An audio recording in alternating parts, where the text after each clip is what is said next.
Eep.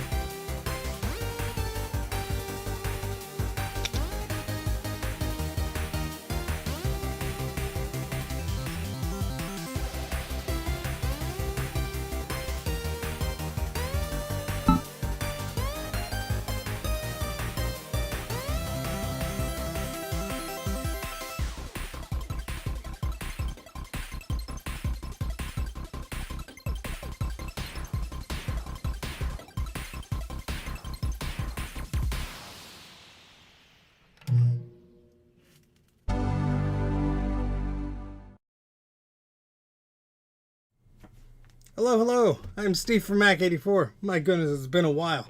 Welcome to another whatever the heck we're doing live stream. Got a bunch of people in the chat already, so hello. Thank you very much for joining. I've just been super busy, so have not really been able to do any of this. Let me know if the audio is okay and all that fun stuff. I tend to forget what settings I use because, yay, I did get a haircut. Which means now I can make videos again, which also means I will delay making videos again. So let's see who's in the chat. We have Retro something XP, cannot read, too small. Alex ADB, All Things DG, Gutbomb is here, Mike's Future Retro is here. We also have Garth Beagle and SadMac356. We have Eep. I had to Eep for SadMac356, I'm sorry. We also have Nick Gamer, Pretzel, FTW, Michael is here, Last Carbon is here. And the white balance is always insane because that. And I do have one of those little ring light deals. But if that's on and it looks better, I can't see crap. So, yeah, the deal with it. Alright. Yeah, long time no stream. Life has been getting in the way in vast quantities. So much so that I meant to do like a longer VCF East video, and I never got around to finishing that. And then I had problems with my network attached storage thing where I store all my data. And so I just got a second one and just finished building that up, and that took a while. And I just copied over everything yesterday, and now the original one is running some hard drive check because it seems like it's not healthy, which is great. And of course, that's just out of the warranty period for the hard drive that's failing. So, you know. Things have been going great. But we have a bunch of stuff to look at today. I have some stuff to unbox. I have some stuff to show off. I have some stuff to hopefully repair. And we'll see how long this stream goes. I do have company coming over later today, so I can't go too long with this. But hopefully we'll have some fun. Hopefully everyone is having a bit of a relaxing weekend. Hey, Keith, how's it going? This is the first time I'm being able to do this in forever, so it feels really weird. I don't even have my lights turned on. Everything is topsy-turvy today. But I do have a box from Colin of This Does Not Compute to open. And then I have some other things to look at. So I guess let's look at everything but the box first. To give you an understanding of the crap that we'll be looking at today. Hey, Sean, how's it going? Boy. So, mystery box aside. First off, there's this box, just because it's already open and it's right next to me. This is from my pal Gutbomb, who donated this. And we have a bunch of Apple manuals and discs, along with some other paperwork. But the majority of this, delicious CDs and floppies. Now, I'm sure most of this stuff has been archived, but there are a few things in here of interest, which is why he sent them my way, like these iLife and Final Cut Express sales tool discs, which I'm sure has some neat stuff on there. And I believe there's some other older sales tool stuff, yeah. And then some floppies. I believe he has already archived the floppies. And we got totally legitimate copy of Mac OS 8. Totally legitimate. Oh, boy. Oh, okay. I didn't open the box yet, so now that's a surprise. So let's take a look. Now, Colin did send me a box of stuff a few weeks ago for something else. So which is buried somewhere over there. So, but I will be opening the one that he just sent. I don't know what else is in there. I wasn't expecting anything else in there, but we'll find out. And then this bin is something I want to talk about. Let me put a picture up on the screen in the most low-tech way I know how.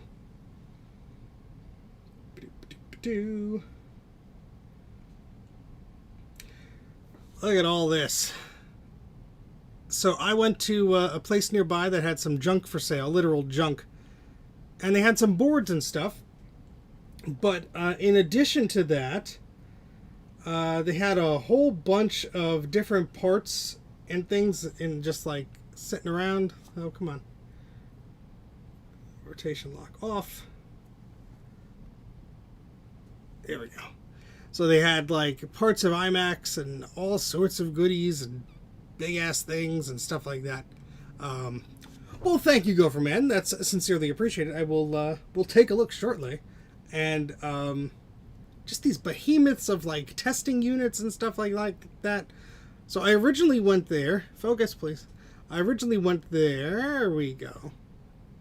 I originally went there because there was an Airport Express. No, I'm sorry. A regular airport base station, like one of the original ones with the box.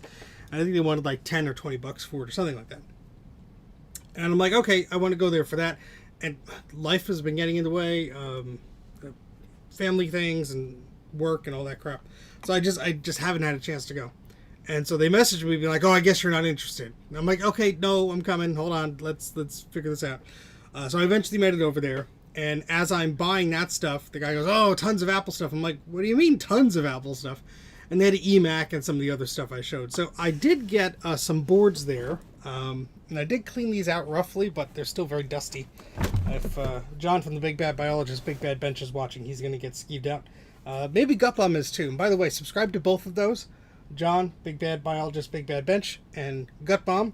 Gutbomb just released a video not too long ago on the 6100 and the E-machines and some other cool stuff. So Gutbomb, put your link in the chat doodle so people can subscribe to you. But we got a few boards here, and they're all in weird, disgusting shape, and may include hantavirus as, like, you know, a bonus. So let's look at them one by one and explain what the heck they are. And I don't know if we'll be able to power any of these up today, but at least we'll be able to take a look. And then we'll see what's in the box. So just going to do a quick overview here. This is a G4 board from a desktop that has seen better days. And if the microscope is plugged in, which it is not. Way to prepare, Steven. Way to prepare. Well, I have two of these cables. Which one? Which one is the right one? They're both the blue. Oh, they're the same one. Okay. Hold, please. Your live stream is important to us. Okay. So, yeah, this is certainly a G4. Let me get to the microscopy. I said microscopy. Maybe. Yeah, there we go. So this is definitely a G4 board because we have FireWire on board and what else was I going to mention? Well, the heatsink is drastically different than the G3 boards. But on the back, there's some nastiness. There's some like corrosion by the power supply connector, which isn't good. And then by the modem and stuff, let's see if we can take a look here. There's some nastiness here too. Ugh. So I'm not exactly sure like the story behind any of these. And I got that whole pile of boards, plus some stuff that's not pictured. A slot load iMac DV bottom half of it. Some Jazz Disc cartridges, some cables, and some other stuff for like, and the case for a G4 system for 20 bucks, and a power supply, and a zip drive, and a DVD RAM drive. So it's like 20 bucks for the whole pack of whatever sadness. So this does not look like it's in good shape. It looks like it's just been neglected. I mean, something maybe spilled on it. I'm not sure. I mean, this Looks like it could be cleaned up, although that... Yeah, I mean, it just looks like a bunch of gunk. I don't see anything like exploded, but... I mean, I'm not powering this thing on. Not in this state, anyway. Oh, well, that little component just came off. So, we got that going for us. So before I lose said component, we're going to put some tape on the board. This tape fixes everything. Oh my goodness. Just this little resistor or whatever it was. Just like, whoop. Now, the reason I took this board, one, because it's a Mac thing and it was cheap, so I figured why not. Second, they had the case to it and a power supply and some other things. So I was like, you know what? Everything is here. I might as well take the whole damn thing. And happy Sunday to you as well, Nathan. Yes, Galaxy Quest. And it had a full complement of memory installed.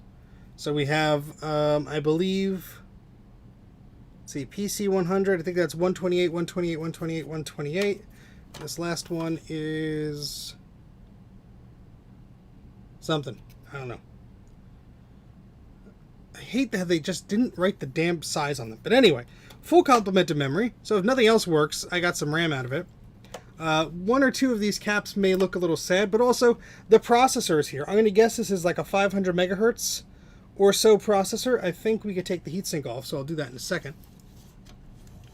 But, yeah, so I don't think it's a terrible purchase. It was just a part of a bunch of things. And I figured, while I'm here, you know, no one else is going to buy this crap. I might as well buy the whole, you know, sad pile of sadness. So, you know, it all goes to the same place. And it will all be e-wasted together when it doesn't work. No, I could use them for parts or whatever. This heatsink. Oh, is this one of the pain in the butt ones? Yeah. Yeah, it's one with the weird hooks on the bottom. This is very exciting, I'm sure.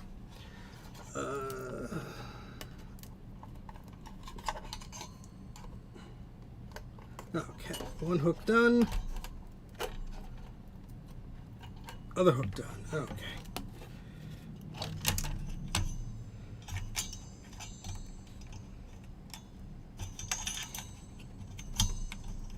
Okay, so the processor heatsink has been removed. There's no thermal paste. There's just like a thermal thing, die, whatever it is. And this is a 500 megahertz from the year 2000. So, neat. Not a dual processor or anything, but 500 megahertz. So the processor board should still work if the rest of the board is trash. And I do have a board that doesn't have a processor on it. So, you know, these are the types of things that aren't bad to have in your wheelhouse. Alright, so let's clip this back on before I lose anything.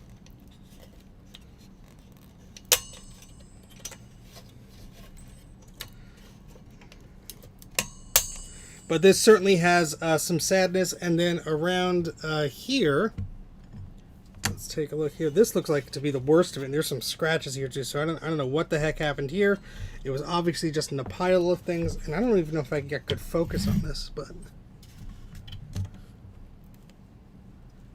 we've got a diode missing already, which I could probably find on a normal board, but a lot of that looks sad. And then over here, I don't know what happened here, if it was just bad voltage or just corrosion. I really can't say. It just looks pretty awful. So, not in the best shape here. Yeah, you know what? It'd be interesting to know which... I don't know if this is... because I don't have the rest of... Well, I do have the rest of the machine. The case is over there. Let me grab the case. I think it's the case for this. If so, we'll see in a moment. Let me just go grab it.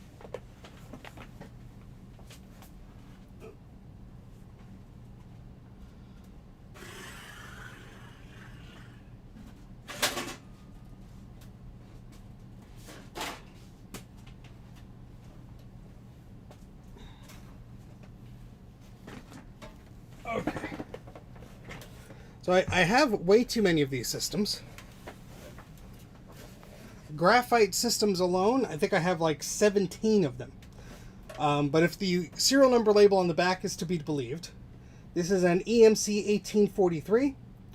It has a 500 megahertz processor, 1 mega cache, 256 megabytes of RAM, 27 gig hard drive, DVD RAM drive, and zip. So that would match this board and the zip drive and DVD RAM drive I had. And the case really isn't in that bad shape. It's really dusty. I cleaned it out outside mostly. But it's not too bad inside. So what I'm going to assume happened here, something shorted out or it was decommissioned and it got rusty or whatever. So, would love to clean this board and get a better understanding of what looks bad and like try it, but this is like pretty out of my wheelhouse because these are just much more modern systems. There's a lot of components that could fail on this that I'm not used to repairing. So I'll put this aside. But either way, I thought that was a cool board, and for 20 bucks, not bad. Especially with the DVD RAM drive, as Garth is mentioning.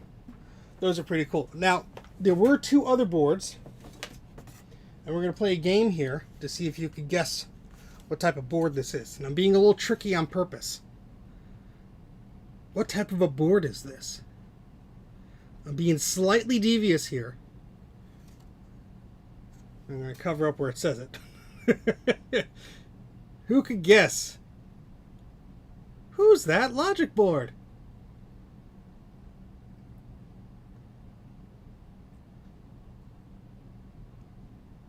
If I move my hand, I think that gives you a bigger hint. So this is a PowerMac 8100 board. I saw a few people guess in the chat correctly. And this appears to be generally in good shape, although someone stole all the RAM out of this. There was no case for it, no power supply, nothing. There was just the floppy disk cable and the CD-ROM cable here. So somebody must have taken this thing for something. Now it is the 110 megahertz model, which is really cool. Garth. Radius, I wish. But the reason I bought this, Garth is very close to the answer. The reason I bought this is that my pal Sean of Action Retro, ages ago, gave me a Radius system to fix up, which basically has an 8100, 8500 board in there, and that was pretty messed up. So now I have a spare 8100 board, if any parts could be transplanted or anything like that. Because where the battery had leaked was basically in this area where the reset circuitry is and all these chips, and I believe the CUDA or the EGRET or whatever. So if something had to be repaired, now I have some spare parts, assuming this works. I did look at the pins by the processor. Of all the boards I got in this haul, I would assume this one will work right away. There was a battery in there. It was removed. But the caps don't look bad. The processor doesn't have the heatsink on it, but there's a reason that this thing was there. Somebody probably, maybe the plastics on the case got discarded or whatever, but as I say with thrift stores and stuff, there's always a reason why it's there. It's not just like, oh yeah, perfectly works, we're just going to sell it for $1, you know. And the last board here is quite interesting. Play another game of What's That Board?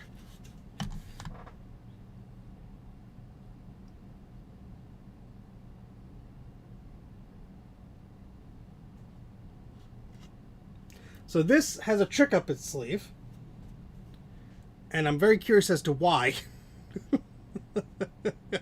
So this is a PowerMac G3 blue and white, well, actually, we'll confirm this in a moment. I believe it's not a Yikes G4 because I think it has the problematic ATA chip right up here. But the cool thing is, and hey Ron, how's it going? The cool thing is that somebody upgraded the processor in here because there's a Sonnet badge right there. It's a 500 megahertz G4. So this must have been like a 350 G3 or something like that, and somebody must have updated it, which is really cool. Now the only thing is the battery looked like it leaked a little bit, so let's take a look here at what we could find under the microscope. And we could see, yeah, she's a bit rusty by the battery connector. This did not have a battery in it when I got it, but obviously it was a bit sad, which is scary to think G3s are doing this because in my mind they don't seem that old, but I am old. So, but yeah, you can look at all that rust. And let me look up the name of the revision of that controller chip, rather. There's a great article, I think it's a low-end Mac.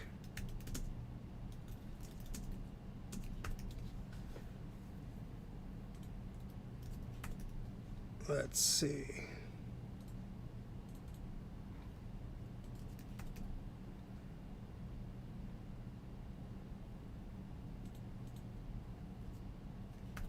And now they link to the Wikipedia article. Interesting.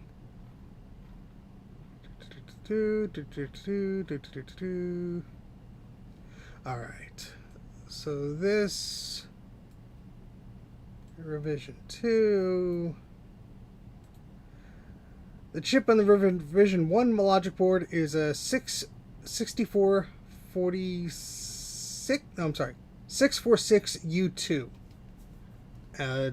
And not a -402. So let's see what this is. This is the later one. Yay! We don't have the crappy one anymore. I already have one of the crappy ones. I don't need this one. So, oh no, never mind. This is the revision one. This is the crappy one. I guess I have 2 now. Yay! So this is the PCI 646U2 chip, and the revision 2 model is the 646 U2-402. So, yay! Compromised ATA capabilities with bugs and crap. Oh, well, that's fine. We're going to use SCSI on this like any normal person would. But this also has a full complement of memory. So, again, not a bad deal considering. And the upgraded processor is a nice bonus. This one doesn't look too bad.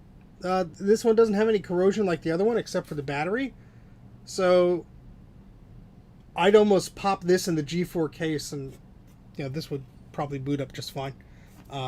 Exactly, Ron. Nothing a SCSI card wouldn't fix. Or you could just buy that chip, and if you really wanted, you could desolder it. But might be a fun video, and I've had this thought before, like a decade ago, to just do a bit of a deep dive on that and show people what's going on. Now this does have the FireWire ports that snaps onto the board here, like so, and then this little pigtail thingamajig goes in there. So if you wanted your FireWire ports on your blue and white G3, that's how you got them. Yeah, so that's neat. ATA cable that's abnormally long. And a lot of these boards have like this, it almost looks like glass, but I don't know, it's fiberglass or what, so I'm not getting too close to it. I did blow them off and clean them outside a little bit before I brought them inside, but these are all going to be problem children, I'm sure. You have it with the good chip, and you're just going to remove the good chip? Why? There's so much good chip to be had. Alright, let me put all this crap back in the bin.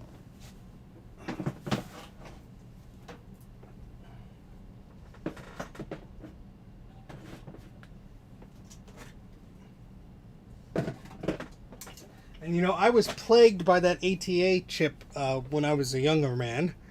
I remember my relatives had an eMac, which was had that GPU failure, so they had to bring it to the Apple Store, and it took them like weeks. So I set them up with a G3 Tower, and unfortunately it had that problem.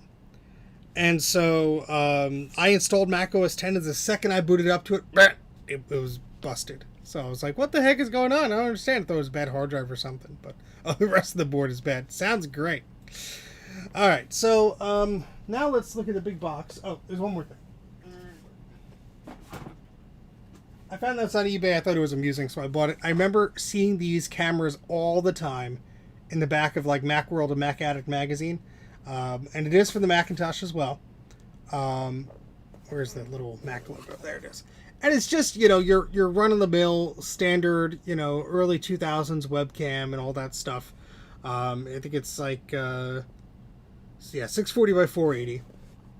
But I just remember seeing these, and I think it was like $10.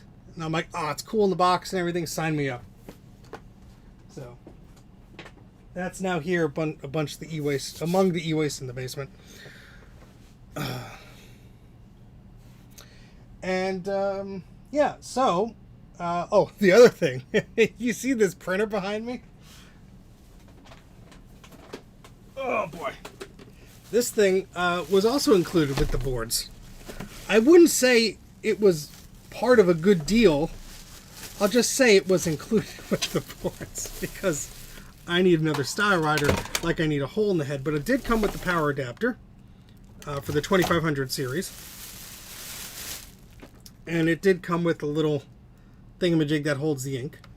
It's dead, wrapped in plastic. And it has the Canon replaced ink, which was the style at the time. Oh, look at that. The little rubber thing just... oh, I think that's supposed to be in there. Well, either way. It's there. And let's see how many mice are hiding inside.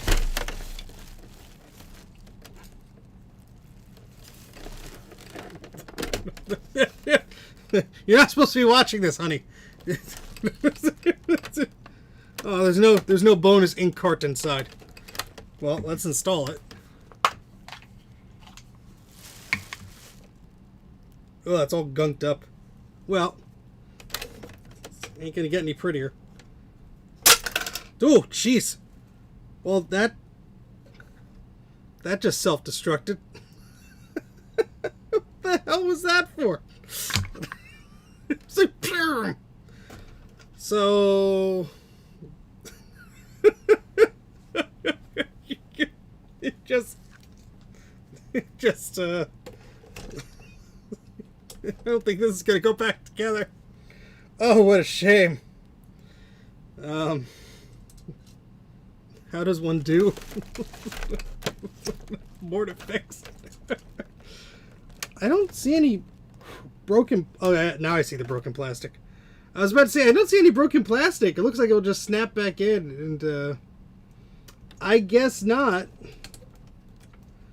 Who the hell would have thought that would happen? Not me. Well, I have like 3 of these in the garage, so it's no big loss. I don't want to figure out how this goes in with the spring or anything like that, so we're going to put the broken pieces in here, and we're just going to shove that in there, and next time when Allison comes down into the basement, she will throw this out.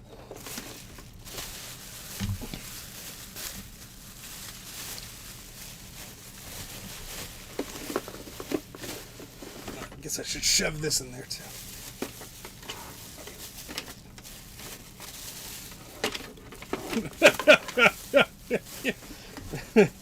Well, the joke's on the printer because it's just going to go on the shelf.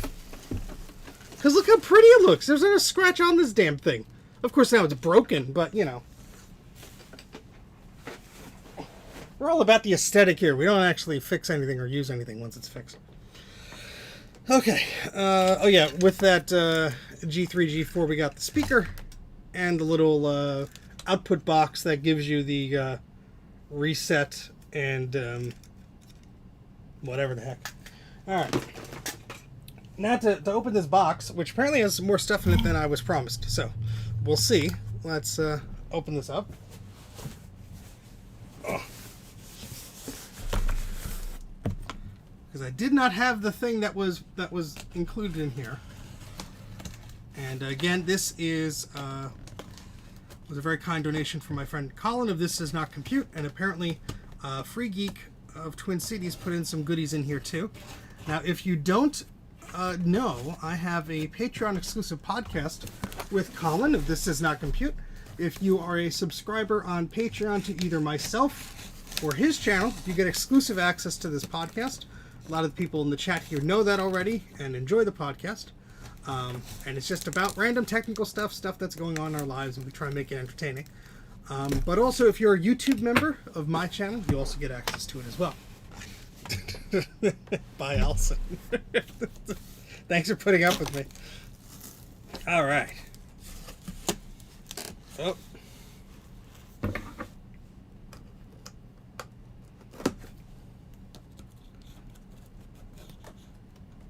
So please go check out Free Geek. They are amazing. They do amazing things. I can't wait to buy more crap from them at VCF. And please go out and check out Colin's channel if for some reason you're not subscribed, and all that fun stuff. It's through a $1 a month paywall. Yes, it's an exclusive benefit to thank our patrons. We're not popular enough to do anything publicly. Oh boy, this box is big. Okay, so there's a few things in here. My goodness. I will make sure. Okay, that is just a padding box. Make sure no addresses or anything are on here. Oh boy. Okay, we got this thingamajig. This thingamajig. And this thingamajig. I think only the item I was expecting is in here. However, the box with the extra free geek goodies, I will try and find out where that went in a bit. We can look at that. LC of some sort. Roof issues. Oh noes. I hope those get fixed soon. So I will show something off here as I unwrap one of these things. And I know Garth is going to know immediately what this is. Just by this one bit alone.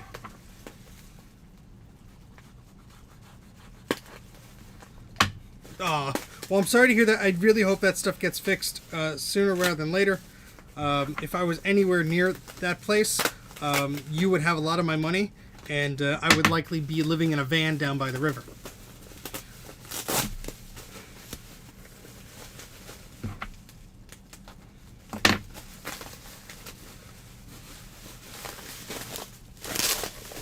No, I did not have one of these.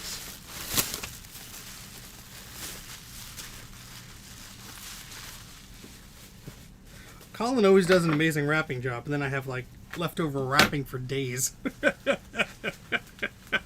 So again, huge thanks to Colin for spotting this, realizing that it needs some love to get operational again, and he didn't want it, so he offered to see if he could send it my way. This is not a dinosaur bone, but Garth will know what this is. Yeah, put that to the side here for a second.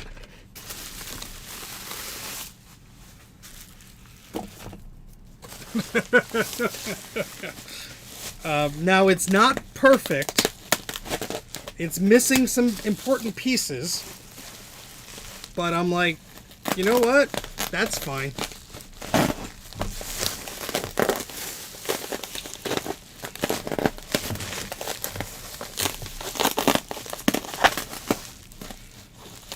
All right.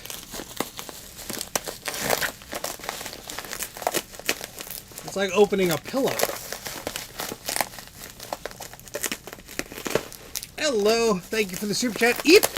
We have an iBook G4 now. Excellent. No more of that Windows funny business.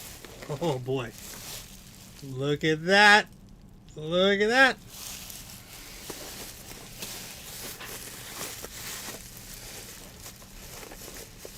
Hey, Bacchus, how's it going? Happy Sunday. Happy long weekends, all you folks in the U.S. It's the only reason I'm being able to stream right now.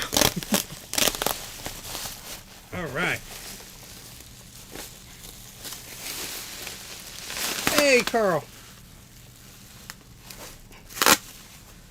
My goodness. Oh, look at that. Oh, look at that. No VGA here, folks. Oh man, I am excited for this. It needs love. It needs to get working again. But I'll explain this fully in a moment. Rare, Steve Jobs. This is only the second one I've seen in person. Maybe third. Oh, it is beautiful. Look at that. This is an Apple Studio display, the 15-inch model. I believe this is the first revision of it. It is missing the stand, unfortunately. But you know what? That's okay. The last time I saw one of these was at RePC. They wanted $350 for it. And they said, no, thank you. But, oh my goodness, this is in pretty neat shape. Let's move this wrap out of the way. Yes, it is missing the ADB pass-through. So we do have to do some love and modifications to this thing. It is missing the stand as well, so who knows the heck the story behind this. But thank you folks at Free Geek for not tossing this out. Because I have the blueberry one and the graphite one. And, oh, look at that. Look at that composite NS video and audio input. Oh, it's so cool. I had wanted one of these for ages. Don't necessarily need the whole complete thing. This is in pretty good cosmetic shape. There's a few scuffs here and there, but what is this, 20-something years old at this point? So not too shabby at all. Let me put some bubble wrap down so I can put it on its face. More woodworking, yes. Yeah, the $350 price was very absurd. I didn't think that was worth it, especially for a monitor that I had no way to get home from Seattle. So, all right, yeah. So there's an ADP port here, but I believe there's there's supposed to be a pass-through type cable that came out from here. I forget where it's supposed to come out of. But essentially that would mean you could plug a keyboard into there, because that's how you would adjust a lot of the colors and such is through ADB. So it might have been like through here the cable came through. I have to look up the manual or whatever. And obviously the stand would attach here. But this thing here, I believe this is sort of like a kickstand type deal, where I think you could rest this in a certain way. And I think this, there might be a piece missing, I'm not sure, but I think I'll have to look at the manual. Yeah, there's some way that this would snap into something. It might have been the back of the mount for this, and this is sort of acts sort of like a keyboard stand or kickstand or something, just to hold the monitor up a little bit. But I think that's cool. Oops, sorry, I have my tape falling on the thingamajig. Attach the monitor board. Okay, let's see. Oh yeah, there it is. There it is. Oh, that's going to be a pain in the butt to get off now, isn't it? Well, I can almost count the cables. If it was only cut like a few centimeters more, that would be okay. I guess I could always tap into it inside of the monitor too if I really had to restore that functionality. But there is an ADB port on the monitor itself, so I guess I could just make a splitter or something like that. But very cool. Let's power this sucker on, and you'll see some of the other issues that it has.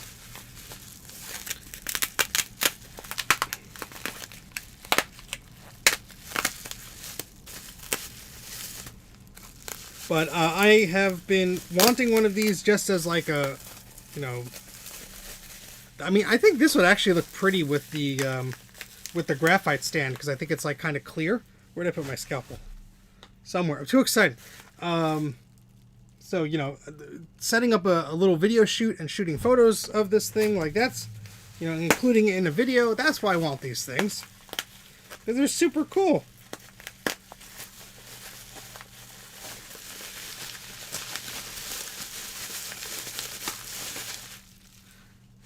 All right.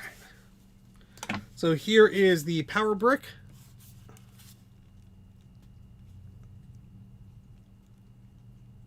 .45 whole watts, and I think there is a self-test mode. Otherwise, we'll have to find a system to plug into this. But oh man, I'm excited.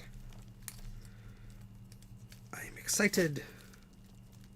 I'm gonna keep repeating myself because whee! I guess these just are separate. Okay. Yeah, I think just using the other stand that I have will be the solution that I use for this. And who knows, maybe I'll find a stand one day, or I'll find one with a cracked LCD or something. You know, that's the thing with computers. The second you're like, oh, it doesn't have this or something or blah, blah, blah, I'm not going to buy it. It's like, you're not thinking fourth dimensionally. You will run into one that needs this or that or the other thing. So let me, that's the wrong type of a power cable. I was going to say, let me get a power cable. I'm too excited. I don't know where the power cables are. I haven't sat on this desk in ages. Where am I? Who am I? Who are all you people?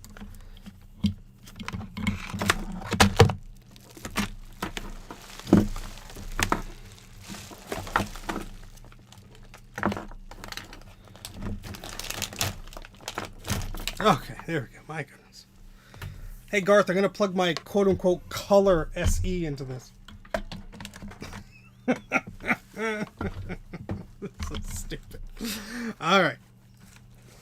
Okay, so I believe there's like a power on self-test thingamajig here. And I believe I know one of the reasons why it's going to be sad. Let's plug it in. We have a light, so that's a good sign. I know there's a lot of glare. And I might have to plug in a system into this, I forget.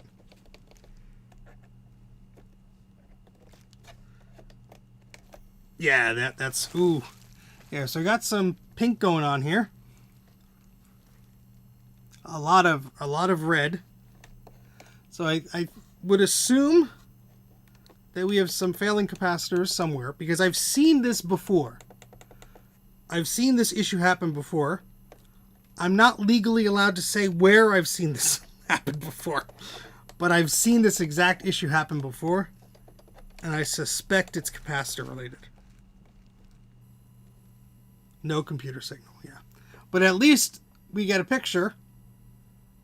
We don't have any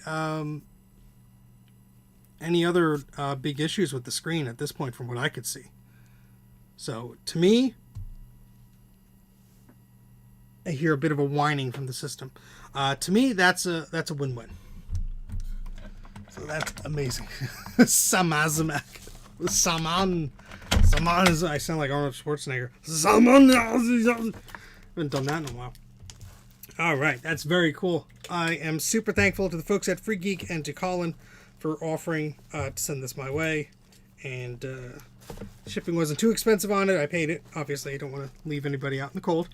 Sincerely, thank you, folks, for putting this aside, not tossing it, because I am super excited to have this. I am going to grab, I guess I'll just put the bubble wrap up over the string. I'm going to try and grab a way to secure it better. But yeah, they really are uncommon, and unfortunately with people like Mr. Polka Dots out there, everyone's like, oh, they're rare. They must be worth $1,000 for ancient display technology that'll have failing capacitors and this and that. And it's like, actually, no. I wouldn't pay $100, you know? Like, it's just neat to complete, you know, a set. It's not, I don't know. To me, the value of this stuff is very wishy-washy, and I'll complete talking after I finish the bubble wrap. 1 second.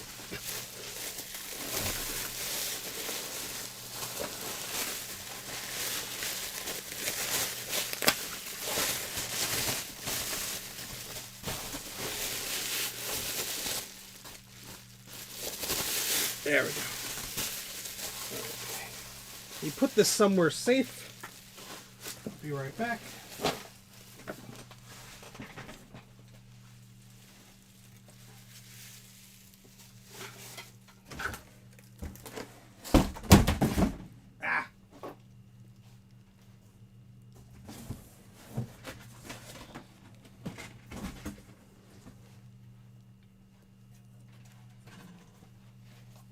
I think once I find a service manual for that, or at least study a video of someone who's opened one before, I'll try and open it and take a look at the capacitors and see what needs replacing, because hopefully it's a simple fix, but we could also have just a failing display. I mean, that thing's old, so. According to Yahoo Auctions, it's scrap. Yes, let me catch up on the chat here. I'm sorry. I was too excited, was not paying attention. pop out the chat so it's bigger, so my old man eyes can actually read the darn thing. Hey Rudy, how's it going? Carthor, let's see. One thing, have you ever used macOS Copeland? Eep, thank you very much. That one Windows fan? Yes, I have. Briefly. And that's all I can say about that.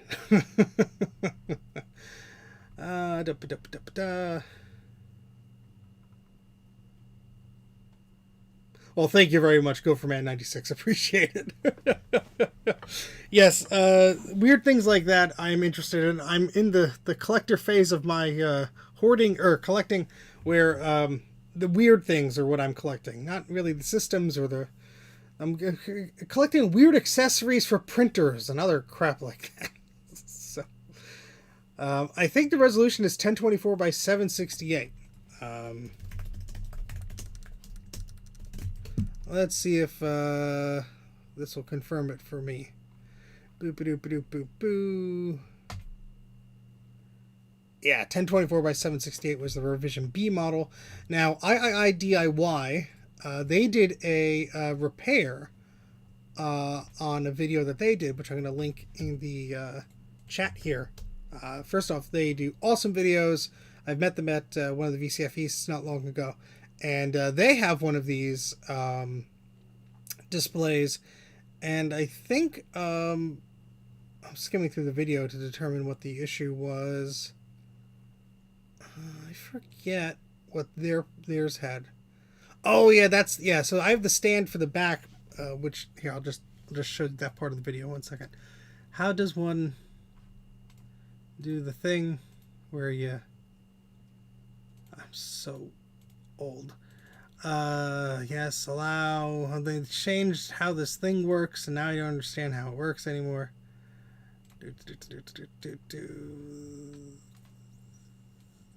There we go.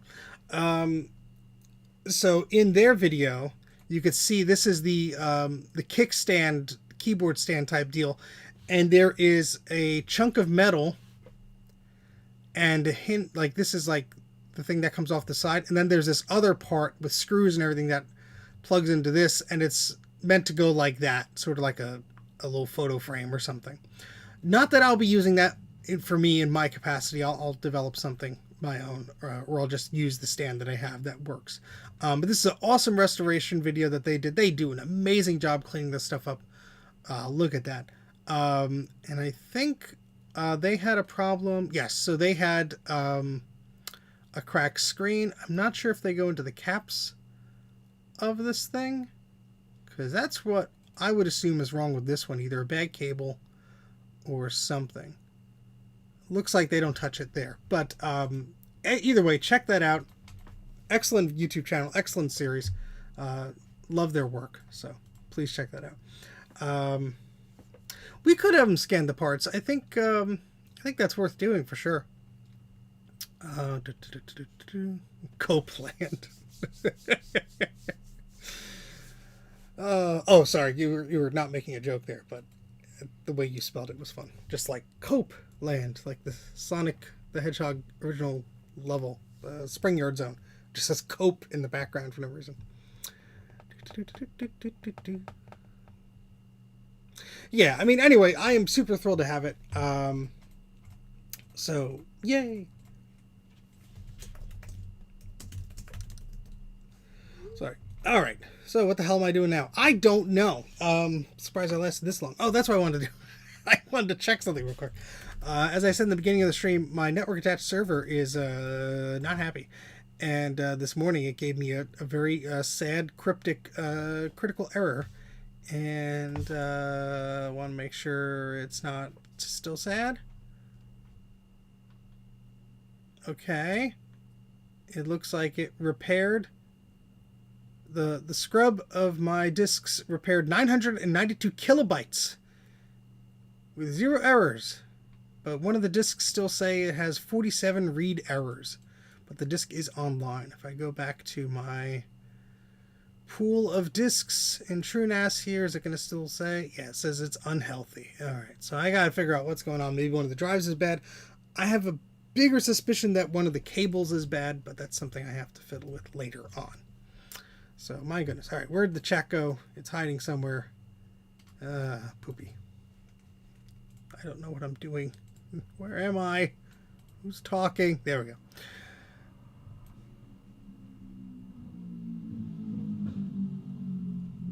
Oh, the spring in the stand. Yeah.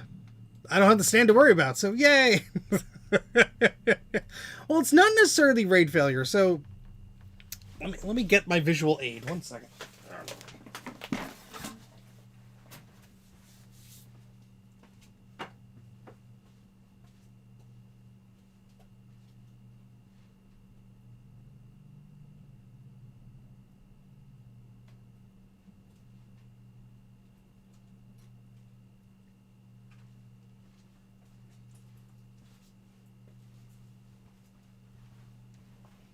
Now it's for the time part of the video that nobody asked for. So this is one of 2 cables that go inside of my network storage system, and it has this little deal that plugs to the HBA or SATA or say a SAS controller card, whatever it is, and it's just a little clip. It clips onto the card. There are 2 ports for it. That splits into 4 SATA connections. Now the problem is this cable is very thin. You want to focus here for a moment, camera? Like, could you do that for me? That'd be great. Yeah, there you go. These are super thin. And from what I could find in a brief search, I can't find any others that look or seem like they're going to do a better job. Let's turn the light back on here. And if you take a look with the microscope, we could just see how absolutely thin these cables are. So I've been having a problem where if I reseat the cables, everything is fine. And you can just see how thin these stupid things are. So I have a feeling I'm not necessarily dealing with a disk issue, but I'm dealing with a cable issue. So, well, the error I'm getting is, I have it screenshotted somewhere. What is it? Hold please.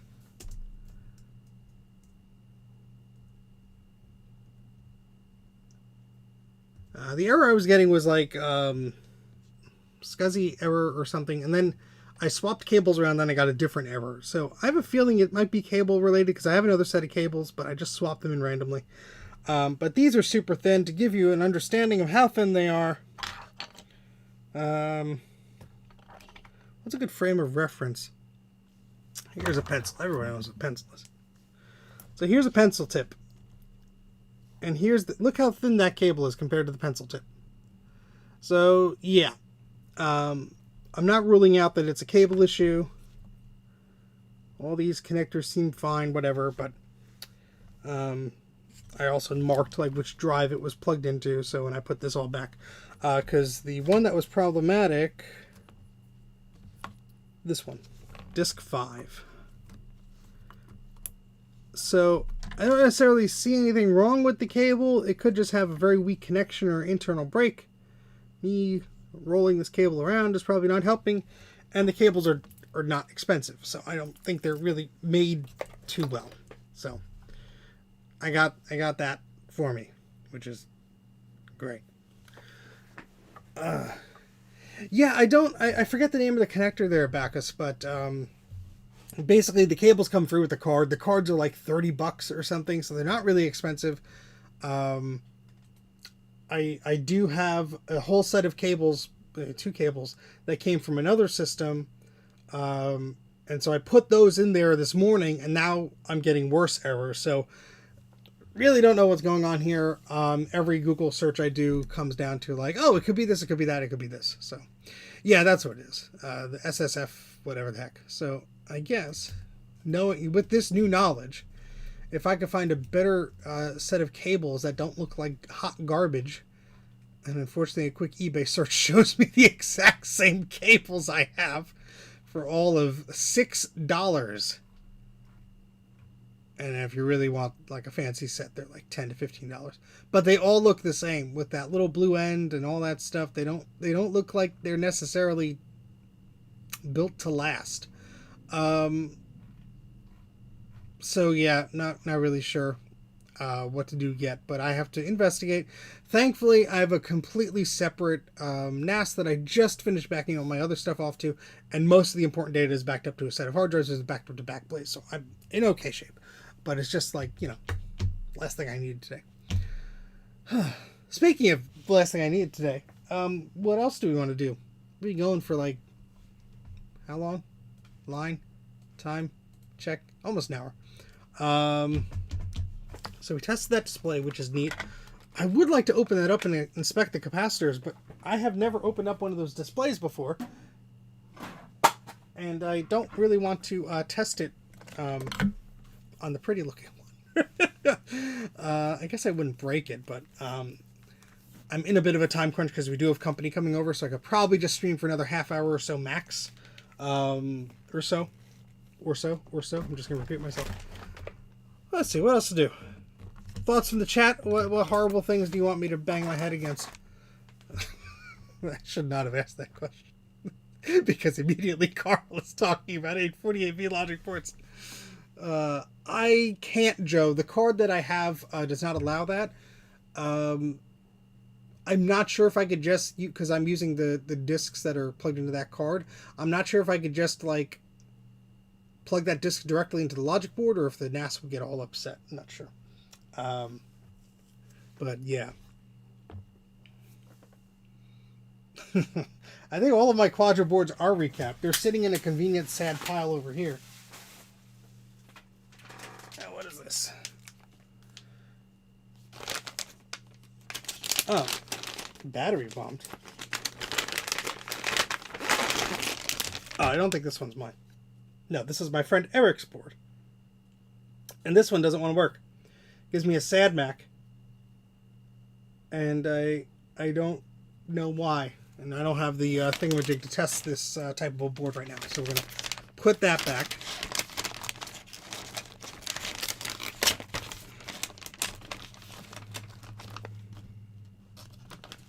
It's important to label things, folks. Come on, go back in the bag, please. Yay. What's the most rare item I have in my collection?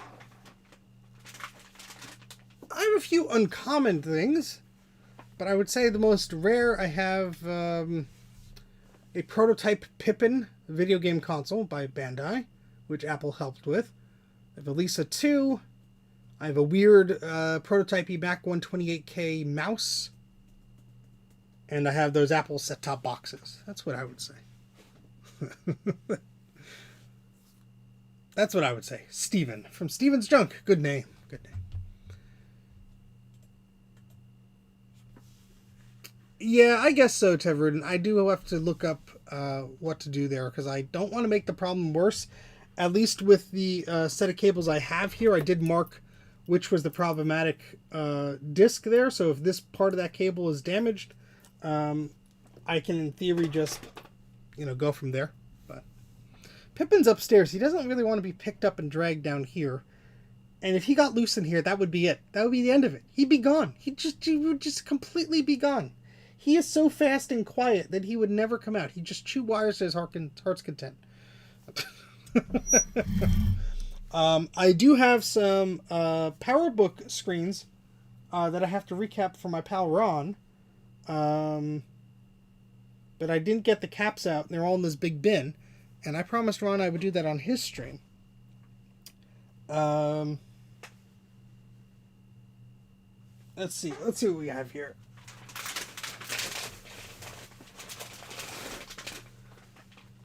We have this sad 848V board. This is Samuel's board, care of Joel, who sent it. This has a bunch of sadness going on here. I think I've recently tried that one not long ago. I'm missing multimeters and scalpels. What the heck is this? There's another board? Oh, it's a Mac TV board? Yes? Question mark? Yes. That's a sad Mac TV board. That goes to the LC 575 stuff that I don't have the chassis set up to do that. This I believe is my board. Yeah, with the screwed up connector right there. But it's a green one. This one don't work either. Oh boy. Who'd have thunk it? And let's see, we have another one here.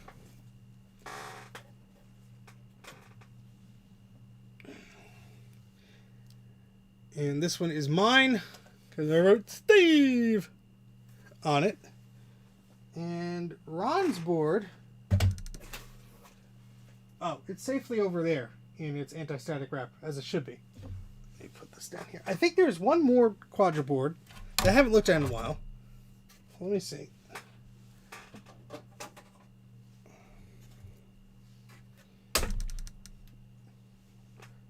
I hurt my monitor more than I hurt that board. Oh boy.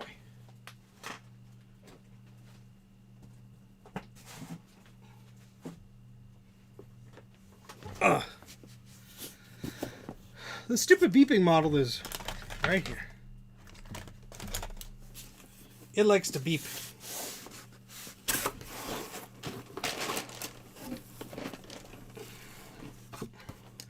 So this board was given to me at VCF Midwest 2022.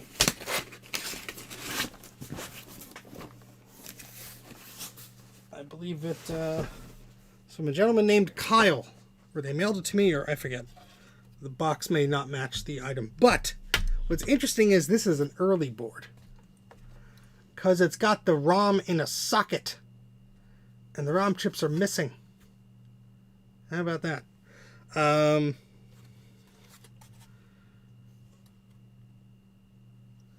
Yeah, so I have not figured out this one either, I don't think. But, oh boy. Now let's take a look. Why not? I already have the stupid thing out here, right? Oh boy. Yeah, it has the earlier heatsink design. Oh boy. And we have a cable running from the back to the front.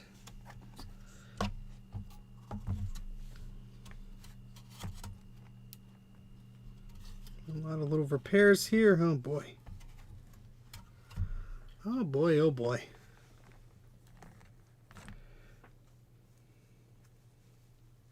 Yeah, that's the one I say. I mean, I have the Kai Wheats one. I also tell that one to shut up, but that one doesn't beep as often. What the hell was I doing here? I have a floating capacitor here. Why? Oh, I see why. Ooh. There's a lot of crap going on here. Cheese and crackers.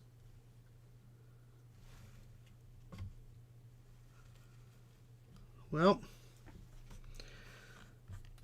Oh boy. Why am I doing this? Whose idea was this again? Oh, that doesn't look good. Ugh. Well, I guess we can start cleaning.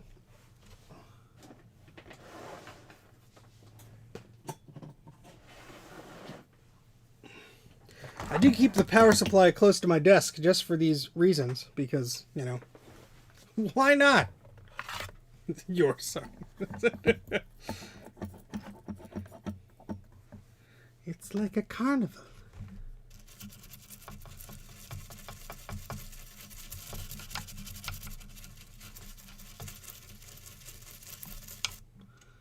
Yeah, I mean, this I believe is the one of the Mux chips or whatever that helps with the SCSI, because the SCSI controller is this chip, I believe.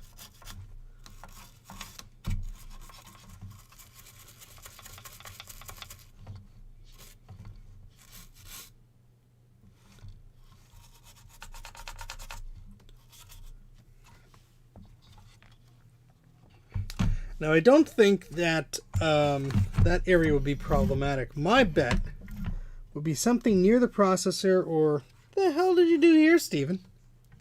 Did you cut this? I guess I made a repair and I didn't have to. That just screams 2 years ago me.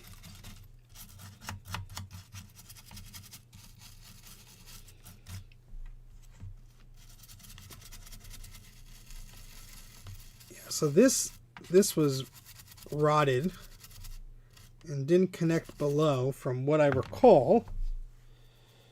I can remember this, but I can't remember where I parked.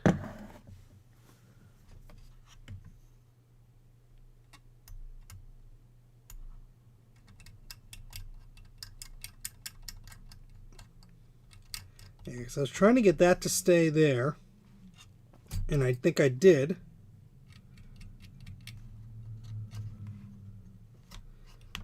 This is the egret chip, which handles all the, tells the system to turn on and all that fun stuff. I believe that was working okay, but yeah, this had a lot of gunk and crud on it, didn't it?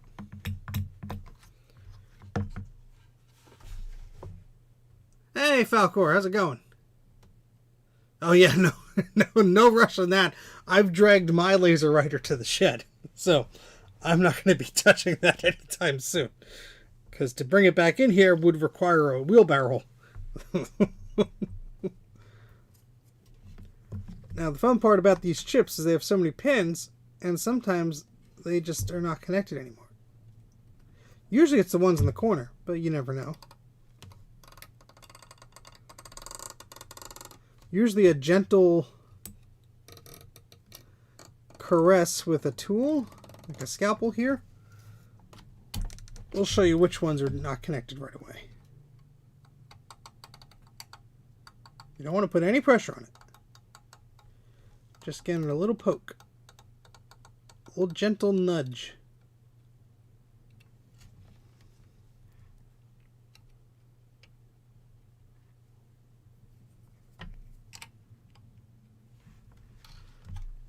Yes, I'll be at the swap meet for better or worse. Usually for worse these days. So let's take this out here and put that on their box so I don't misplace it. But yeah, this is I think the only Quadra board I have that has no ROMs built onto the board. It has that ROM sim. I mean, there's so many places here that are just yucky. So many vias here. There's another broken trace right there. At least it looks like it. That could be broken. So now we get to do... Yeah, look at that.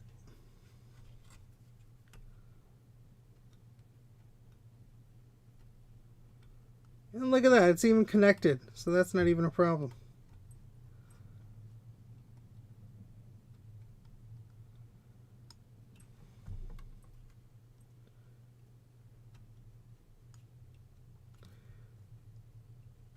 So many of these just have like gunk in there, and you have to really get close down to a very sharp level of magnification just to make sure that there are no microscopic cracks in things. Like, that's just dirt, but it looks like it could be a crack.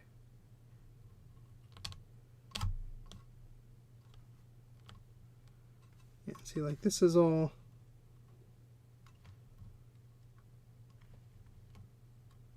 Shit, that's fine, but, you know, here, there could be cracks, like right here.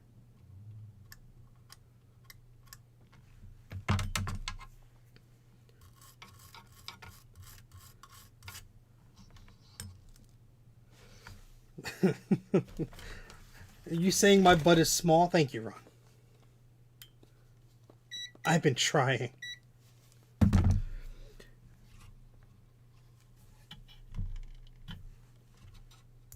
Actually, I'm using the wrong multimeter.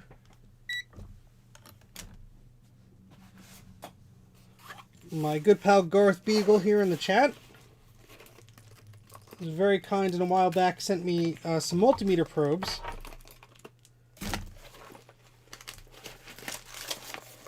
And these are great because they're super duper sharp, which is great for finding problems and problematic things like Quadra 840 AV boards.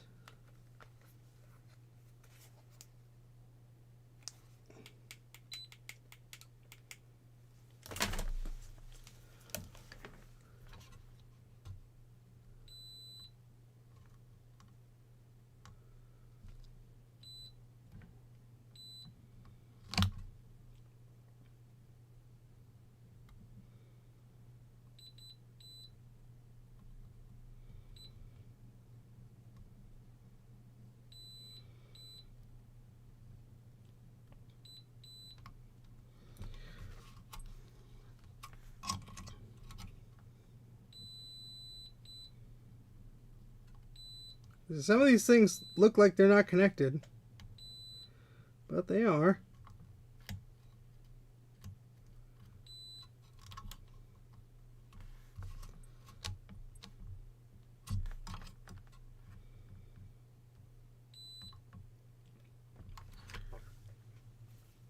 Yeah, I've stabbed myself with these probes before. It's not fun. Oh boy. So what I generally try and do with these boards is take a look where the capacitor is and look in a circle around that and make sure that everything looks okay. But I know I've done this before on this one.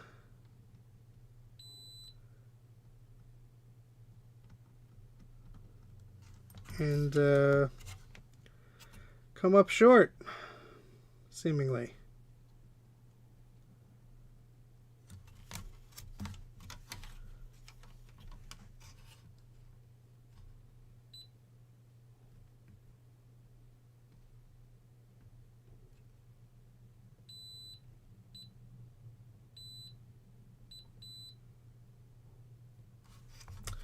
Looks like I did a repair here. Sorry, the thing's out of focus, I'm out of focus, everybody's out of focus.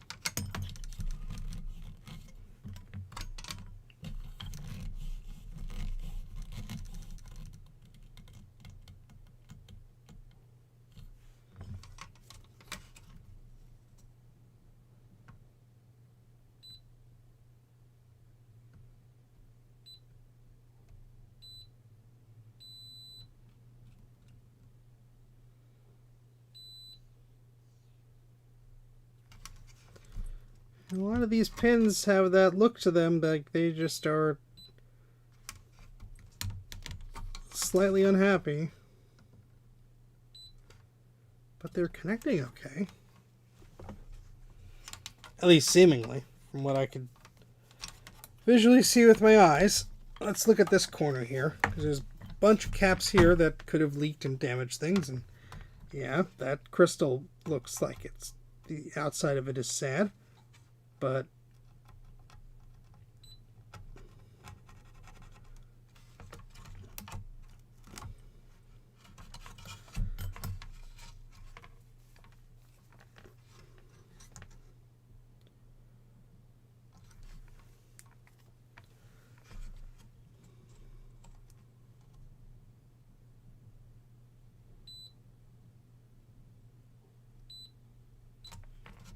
the edge of these tips are a little bit, there we go.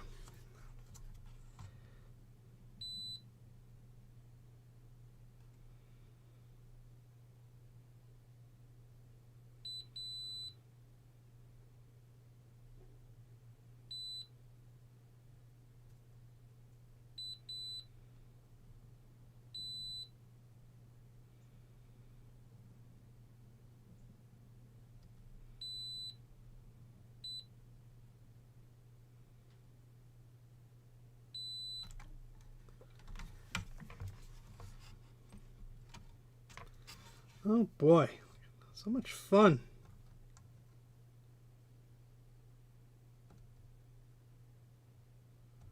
That one's just not touching, which is good.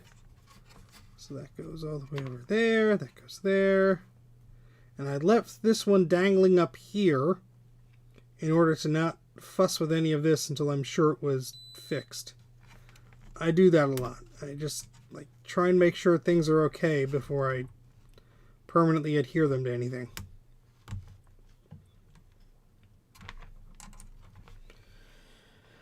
Oh boy, that monkey's going to pay. Why? Hey, Francois. Yeah, I think Dave is streaming tomorrow.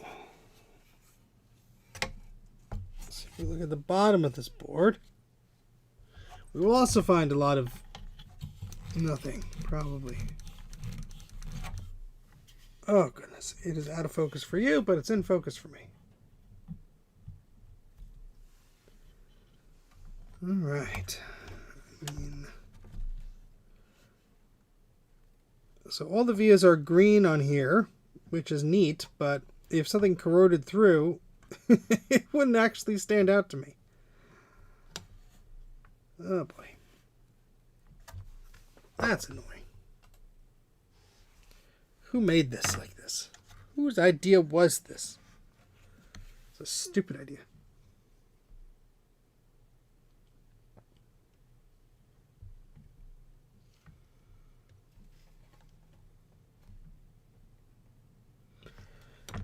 I guess the next step with some of these boards is to bust out the schematics and make sure like all the ROM things are going to the right thing and all that stuff is going to the right stuff. But it's also like, it's a lot of work. It's way more than just a recap, which all of these 840AVs seem to need. It's way more than that. I believe I reflowed all of these power pins. Yeah, because I was concerned that maybe I wasn't getting power or something. That doesn't seem to be the case.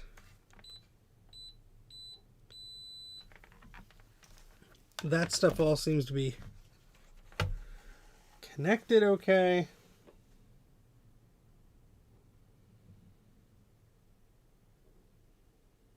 Just looking at this from different angles.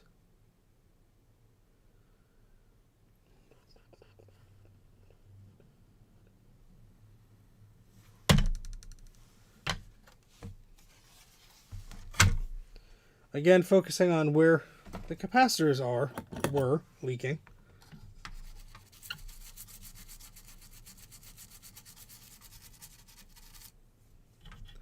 Did I remove this chip or just try and tidy it up? I don't think I removed that chip, but it is awfully green. There's probably some nastiness hiding under there. But I can't remember. If I take a look, again, it's out of focus for you, sorry. If I take a look under the microscope, I should be able to tell if I reflowed this or not. No, that's all original. Let's take that chip off.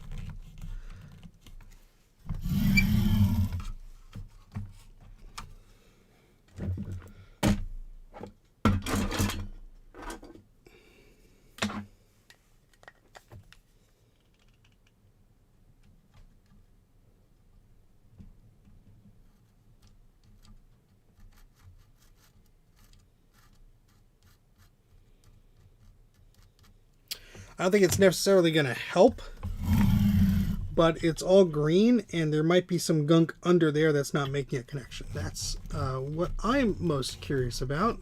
There we go. Yep, thanks, Carl. See you later.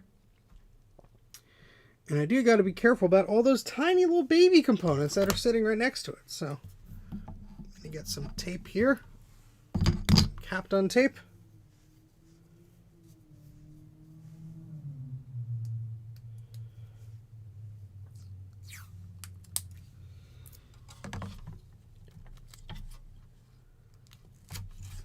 Put this just like that. That should be, it's not perfect, but it should be enough to shield the heat from some of those. I don't know. Hopefully we'll be quick enough where it doesn't matter. And need my tweezers somewhere. Here, tweezers. Here, boy. Where'd you go? Where'd you go?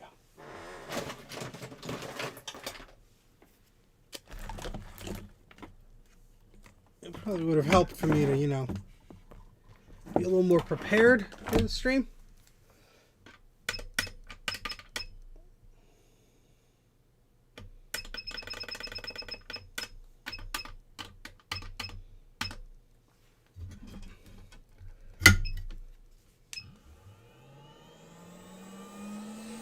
All right.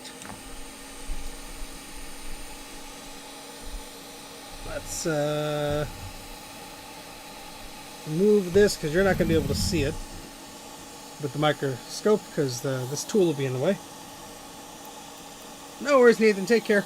I'm not going to be sticking around for too much longer either. I have some things to do before company comes over. But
all right.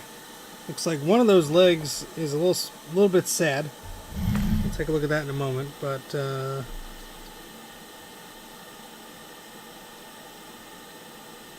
some of these may not have been making the best connection. At least it looks like they were connected.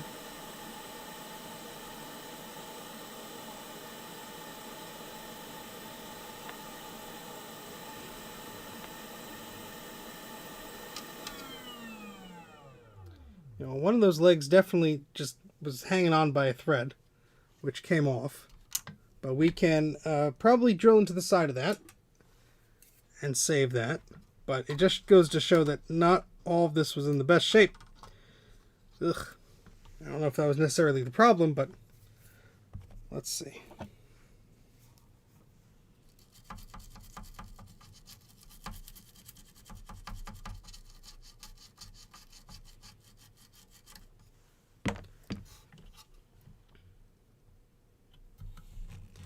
You don't necessarily see any broken traces except for that. Let's see if that's broken. Where did probes go? There they are.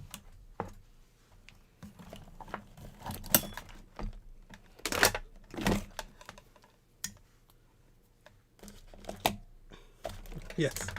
Fish heads, fish heads. Well, that looks to be okay.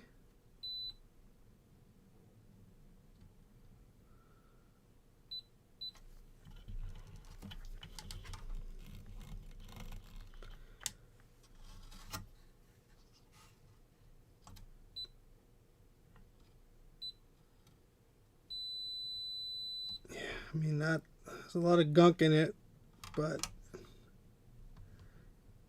seemingly was making a connection.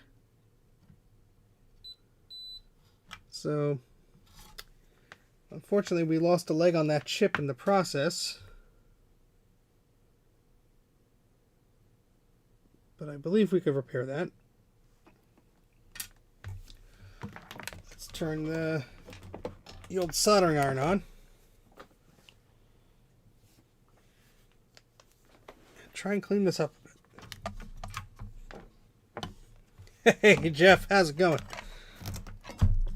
I still have to send those stickers your way. I did not forget. Life has just been life. But yeah, we have this nasty Quadra 840AV board that wants to make me cry. Because why not? You know, it's...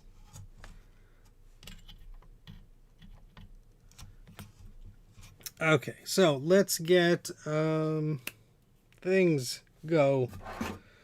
I can't think today. Let's clean this up a little bit.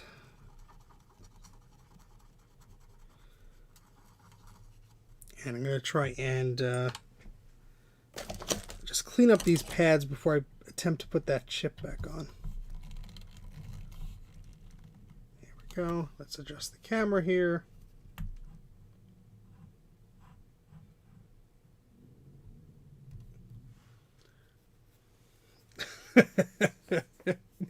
This is true. This is true, but I will try not to. All right. Beep beep beep beep beep. So I'm just going to take my soldering iron here, put a dollop of solder on the end of the tip, and I put plenty of flux down there, and the goal here is to just try and get away some of this crud. Those are cleaning up nice, but the ones on the right here are going to give me trouble. Oh yeah, those are nice and cruddy. And you could smell them.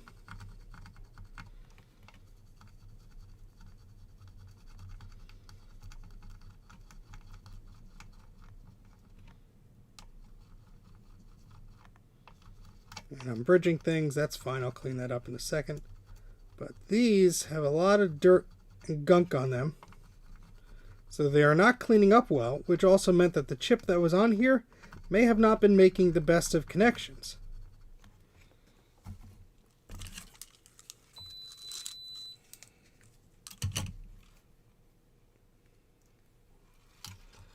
Let's try and clean some of these up.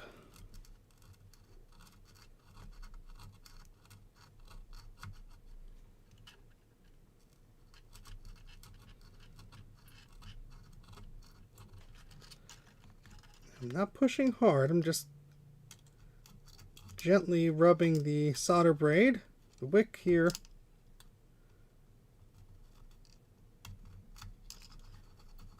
onto those pads.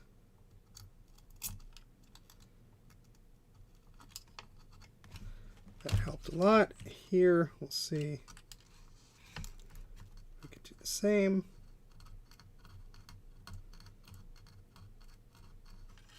Now, they don't have to be perfect, but we do want to get most of that gunk out of there. Because solder likes clean spots to live.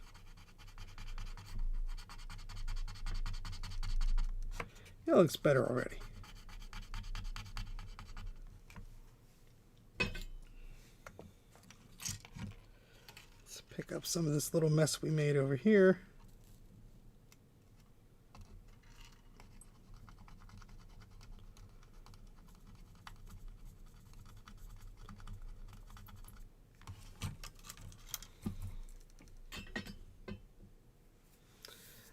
Yeah, bottom of a ship. Barnacles. Alright, so that looks a bit better. Now the problem here is we had a chip that lost some legs. So I'm going to move the silicone mat upwards. I'll put this chip down here. And look at the bottom of this chip, and yeah, we could see all the old crummy solder on here. Let's zoom in.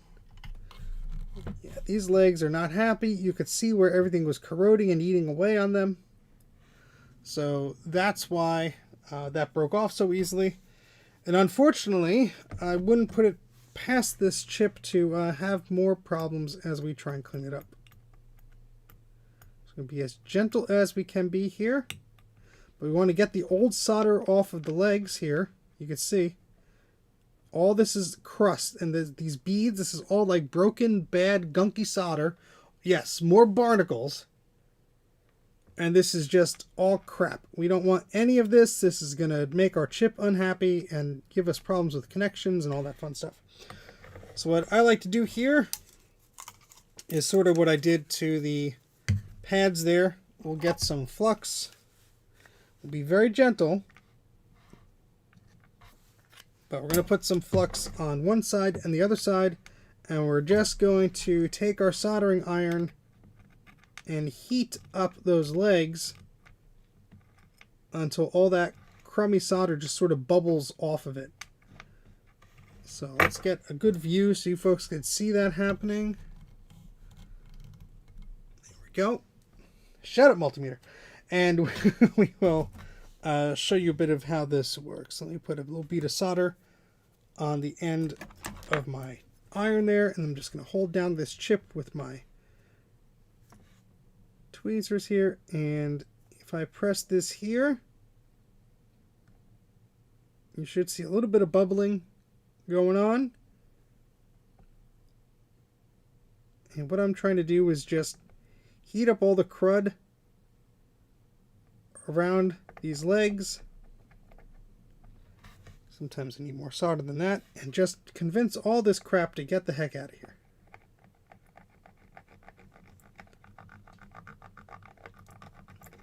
Yep, that, oh look, this is terrible. Look, these are all just so bad. Oh my goodness. These are just, like, I'm not even touching them. Like, I'm barely touching them, and these legs are just falling off. This, oh God, this is terrible. Well, we're gonna have our work cut out for us, aren't we? My goodness.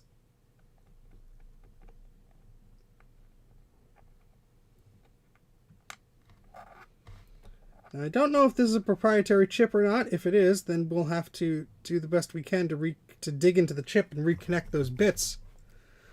But if it's not a proprietary chip, we'll just get a new chip.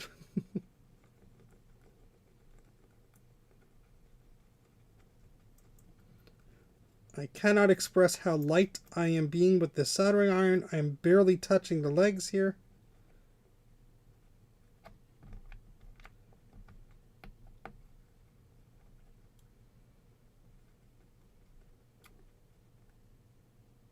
You can see that bubbling. That gunk is gonna come off there.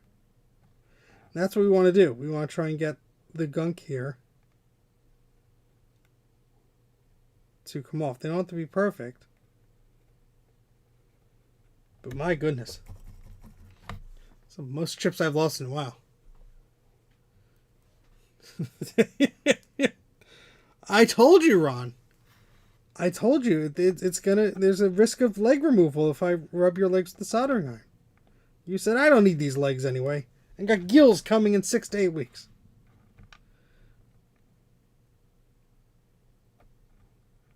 Let's see if this is going to help any.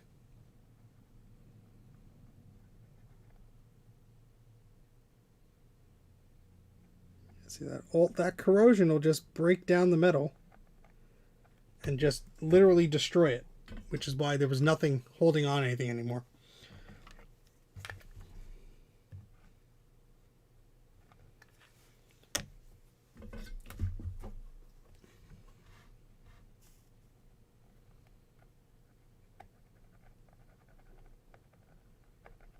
Just try and get all that gunk out of here.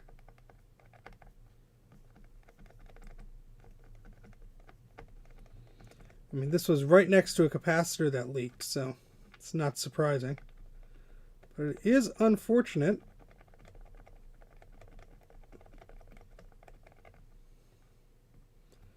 Unfortunate that not ready for the burden was I.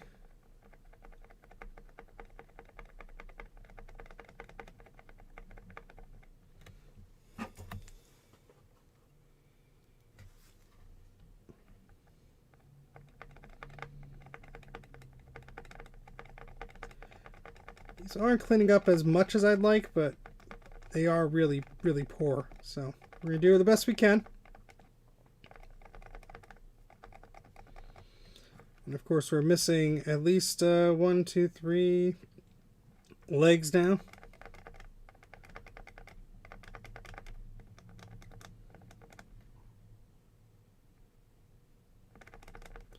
Yeah, 2 in the center and 1 in the corner. Oh boy. Well, thank you very much, GopherMan96. I'm going to click a little button next to you, which allows you to put links in the chat. So please feel free to link me up.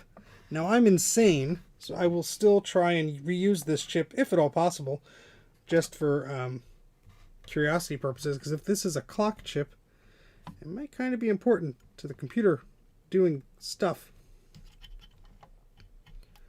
Because if you zoom in all the way here, oh, it's a lot of gunk there.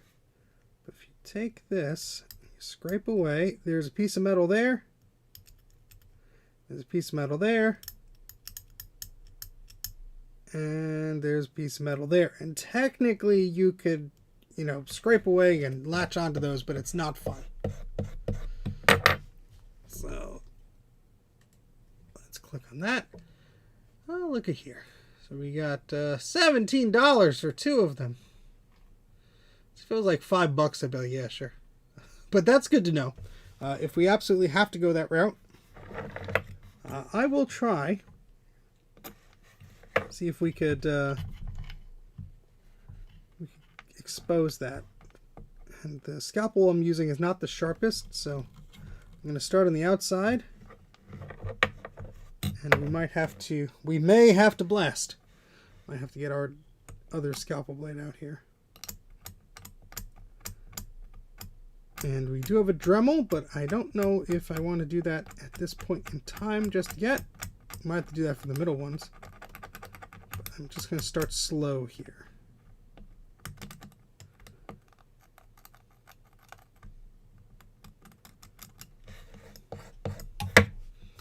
Sorry, let me click back onto the chat. I believe it's a clock chip. I mean, I don't know. I'm just basing off of what's in the chat here. A lot of folks are smarter than I am. I will never not admit that because it's true.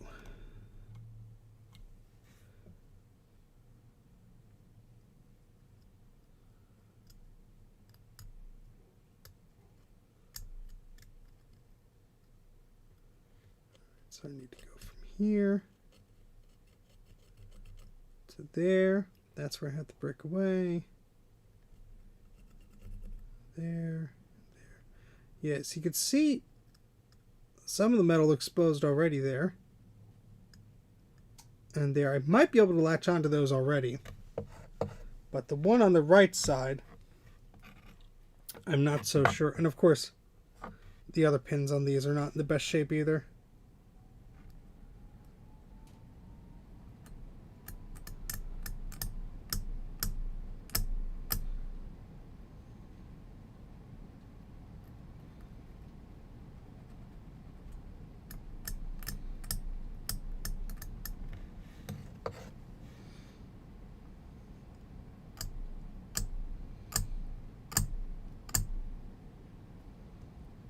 See a little bit, I think.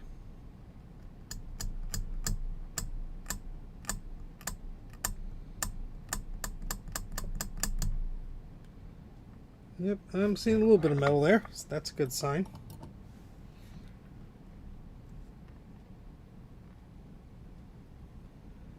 See that little dot on the right?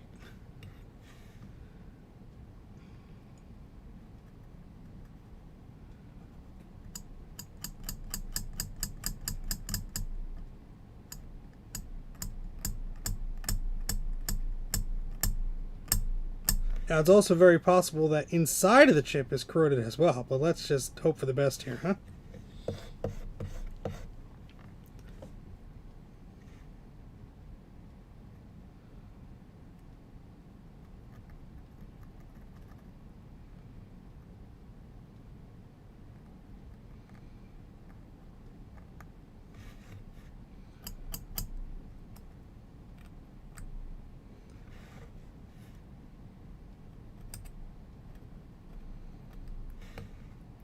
Might be able to latch onto that one. Okay. I'm just holding this in my hand. So I don't want to put pressure on the other pins on the other side because those might break too. So of course they would.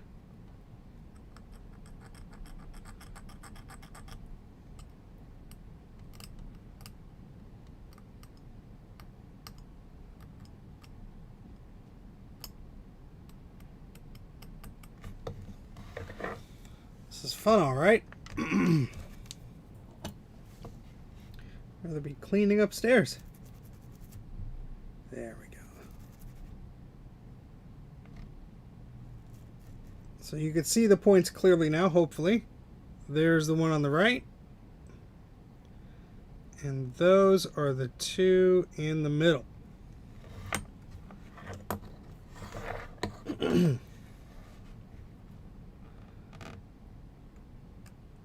just going to try and expose a little bit more of the copper there.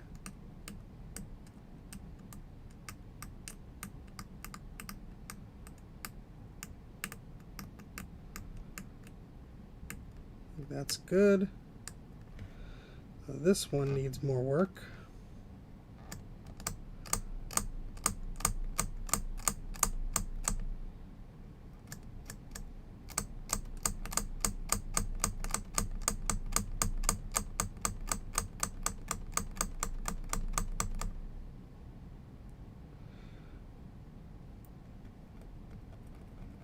That's barely there.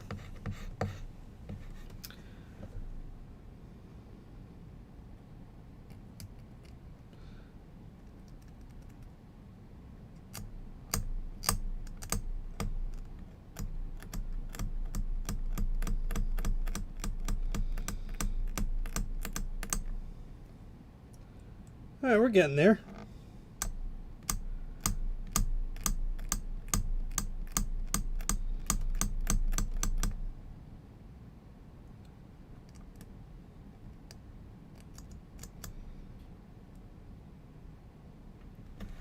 Beginning to see some copper, which hopefully we could attach onto.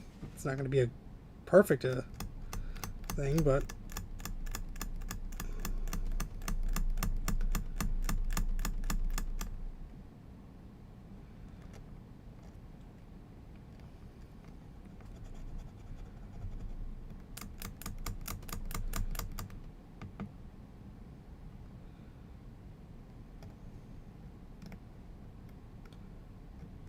be careful because I'm right next to my hand.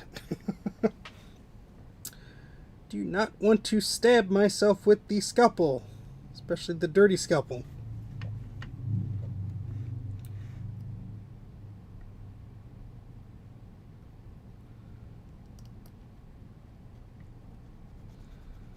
Try to make an indent here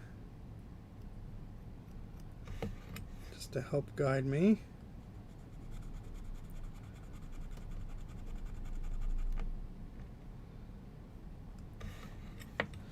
I know this is probably very boring and tedious to look at. My apologies. You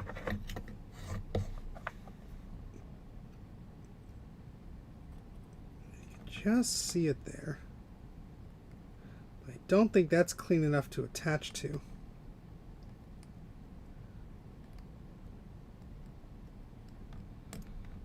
That might be, though.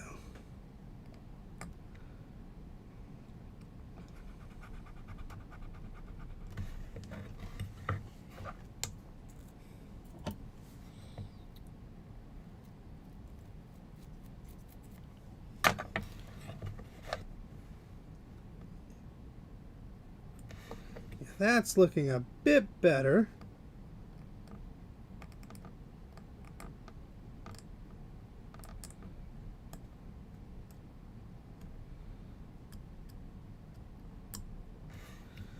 Might be able to adhere to that.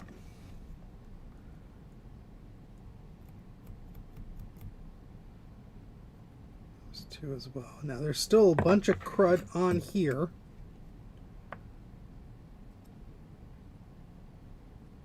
We'll have to carefully manually remove. Look at all this crap. Look at all that. That is disgusting.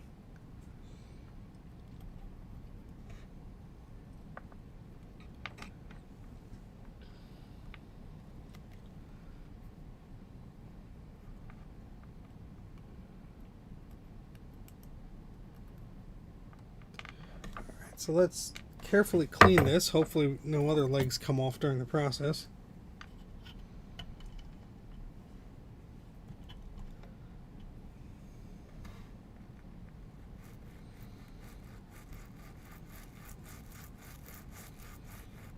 Very gentle scrubbing here.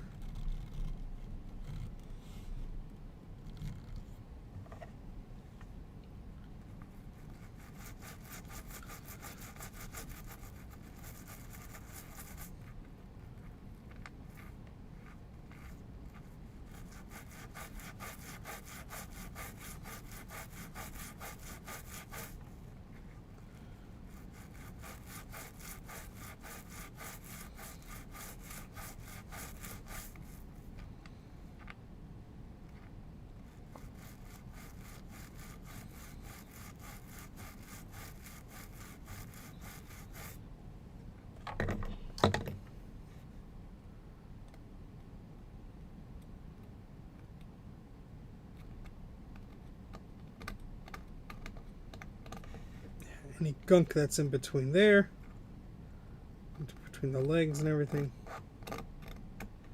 Let's try and get that off too while we're here.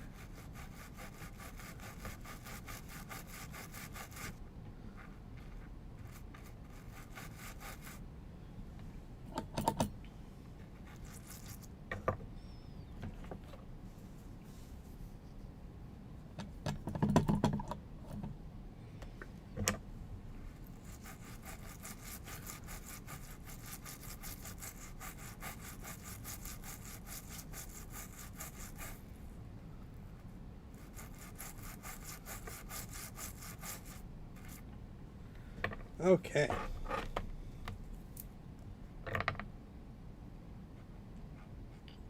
All that gunk just from the bottom of this chip. And, you know, we're crunching into this with the scalpel, so that didn't help make it clean or hurt. I mean, that didn't help clean it up or anything, but. Alright, so now we still have the problem of attaching 3 very tiny cables. Pretty confident about the ones over there, less confident about this one at the end.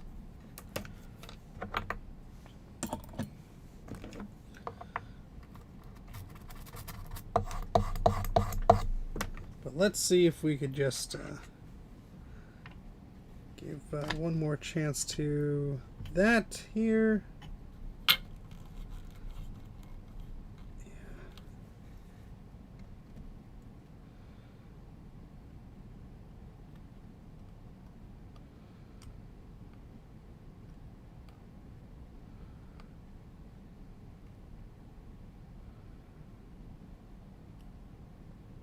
I really don't think that's too bad. So usually what I do is I just put a bunch of flux on it, but I don't know if this is actually gonna. Let's see if I can just hold that chip up like that. Yeah, might be the best I could do just now. I'm just gonna try and get a little bit of blob of solder to stick to that, if we're lucky.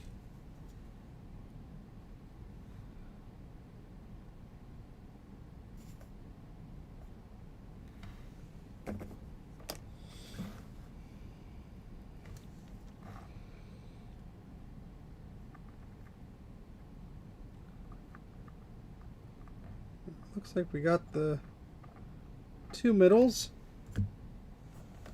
One on the end here.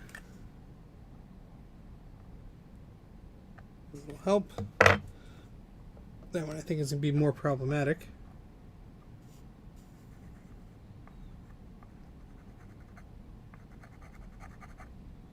Because if solder's not going to stick to that, we can't get a wire to stick to that.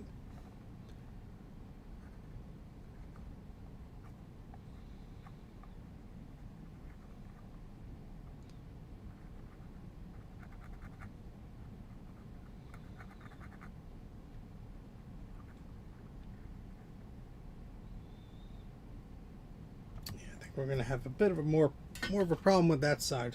Let me hold it with this end here.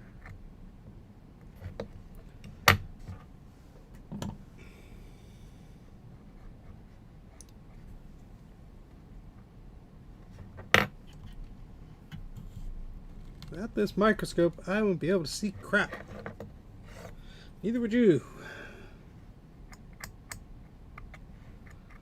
So let's try and dig up.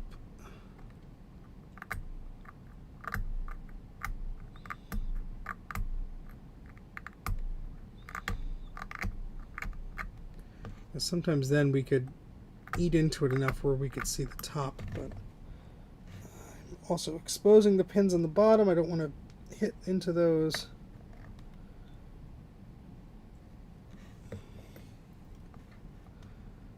Very hard to hold something like this.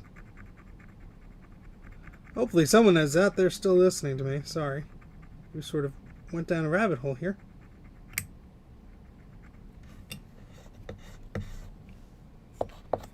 Someone say something in the chat.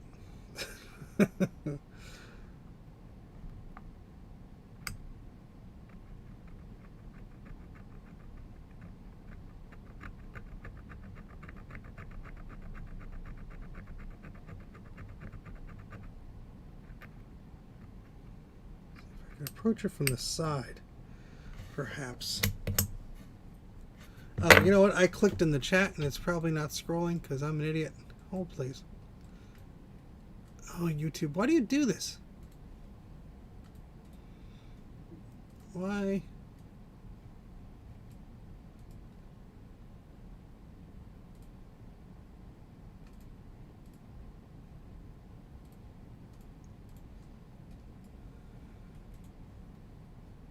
There we go. My goodness. Sorry, the chat wasn't there for like... Jeez, the last thing I saw was what Jeff said. Stupid chat. Damn it, YouTube. Let me pop this out again. Sorry, let me catch up. Same seller's offering 1 for 13. Ouch. Alright. Looks like a rock. I'd rather make my own 1950s parts. Okay. Glad everyone's there. Sorry. The chat didn't show anything for a while, and I was like, huh? I'm losing them.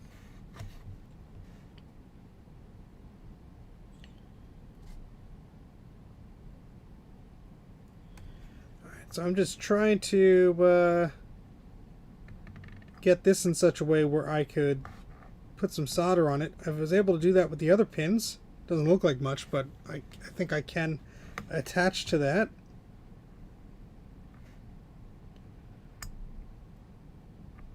Whoop. Easier said than done.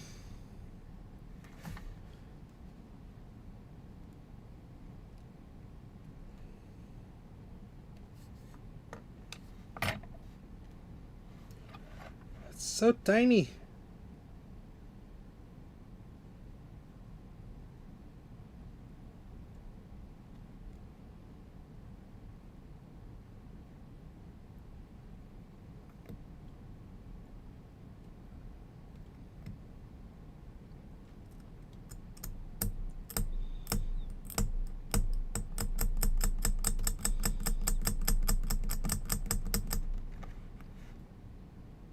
Oh, great. I broke this one too, didn't I? That one's still on there.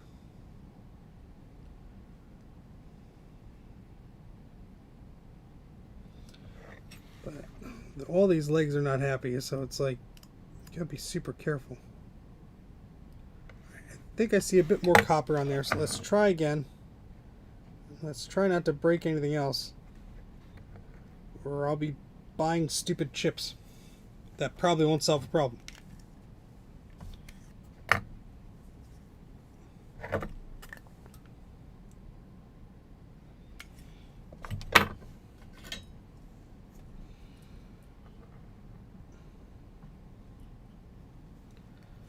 Yeah, same. I mean, a few years ago, oh gosh, almost over 5 years ago is when I've got this microscope. And at first I was like, oh, I can do things without it. And now it's like, I use it for everything. My eyes aren't as good as they used to be. Bruce warned me. He told me it would happen. And I was like, I hope not. And it did. Because, you know, you get old. That's what happens. No control over it. Did we get some solder on there? Nope.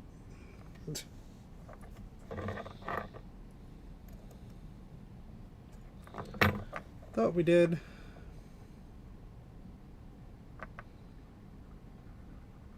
Oh, we got a little bit on there.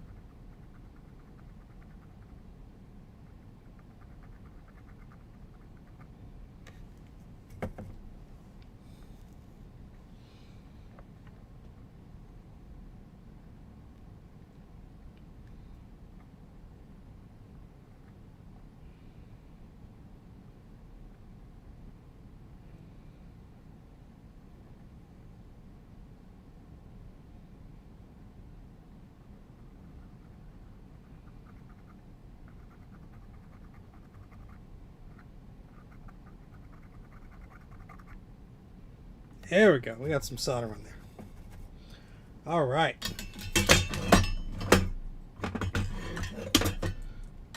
Oh my goodness, it is past 4 o'clock. I need to wrap this up. So, let's try and put this chip back.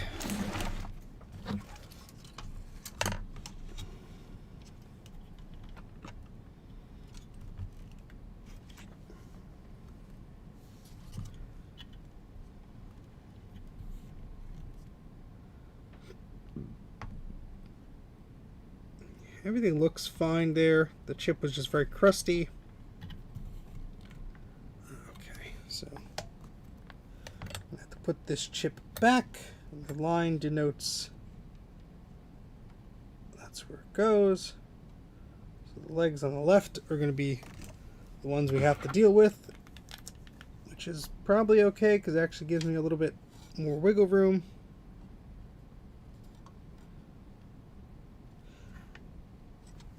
Not that I want the legs to wiggle, but getting old sucks. Damn right.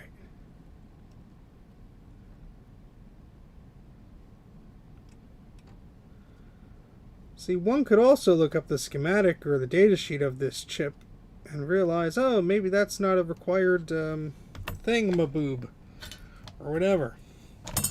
And I've gotten lucky. Sometimes I've snapped off a leg of a chip and it's like, oh yeah, that doesn't connect anywhere, you're good.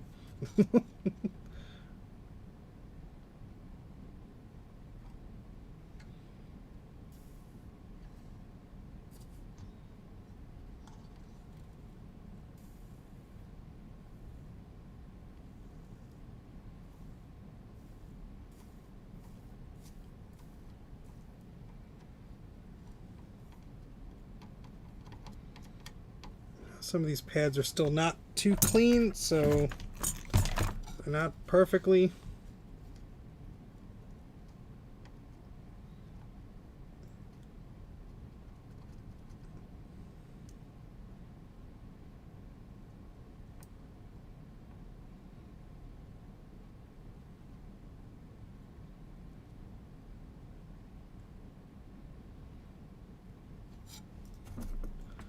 I got a big solder tail on that one, didn't I?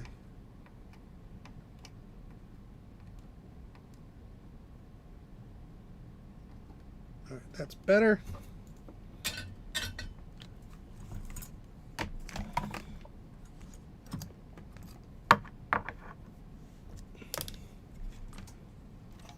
Okay.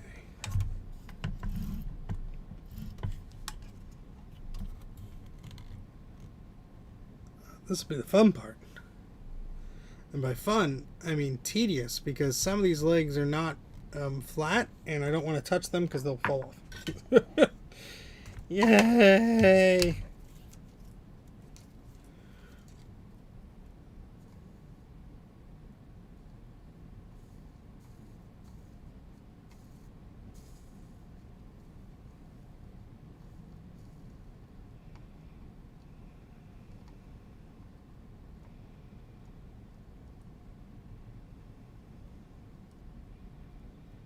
That's really doesn't want to stick to those pads.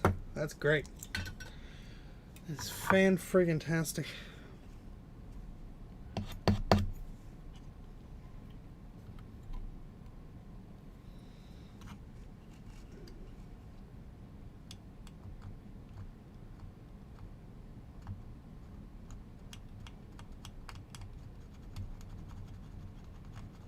Just gonna rough these up a little bit. Those are all okay, but these two, there was still like some gunk there, and so I just did not really want to stick correctly.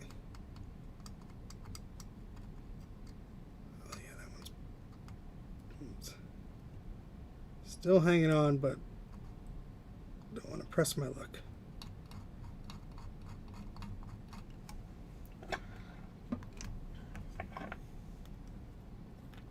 Yes, we're not getting old. The parts are just getting too damn small, which is why I refuse to work on like any of the modern Intel, or not modern, a lot of the Intel stuff or the newer stuff. Somebody like pinged me the other day, like, "Do you fix these MacBooks?" And I'm like, "No."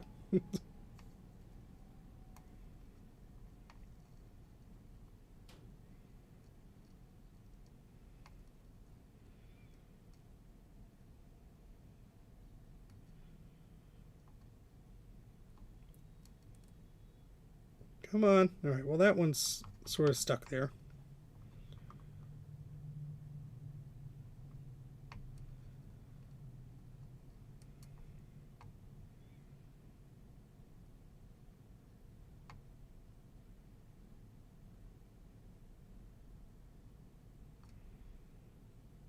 Yeah, some of this stuff is just still too gunky. Well, I made a bridge. How about that? Hey, Nicholas. Thank you very much for the super chat. Yep. We're trying to finish up our work here on this 840AV. I have company coming over, so I can't stay too long, but we've been going for a little bit of a while. If you missed before, we unboxed some goodies, so if you're just tuning in, you catch that on the rewind when we're done. I think that's enough where something is connected there, I would hope. Now the fun part, fun in theory, not actual fun, hey Joe, is going to be getting, something just flew across the room, is going to be getting the missing bits there to actually adhere to some wire. So that's what we're going to do. We have 3 spots to do this. My goodness, that can be a pain in the butt. But we're going to try. And I think I will actually use the thicker wire here.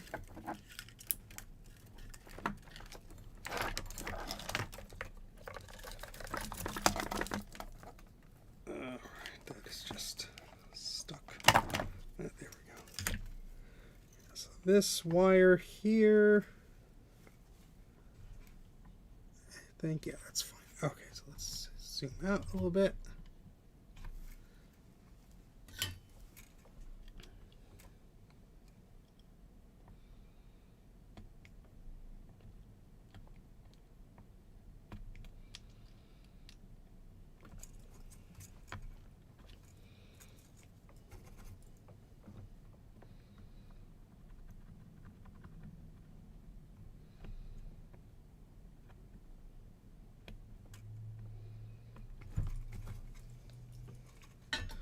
Okay.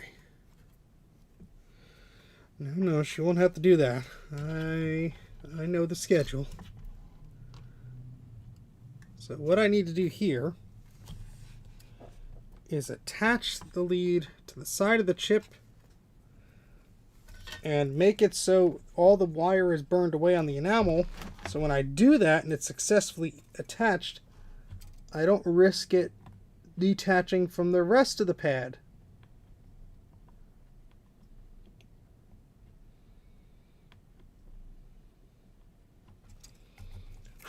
Because then that would be bad.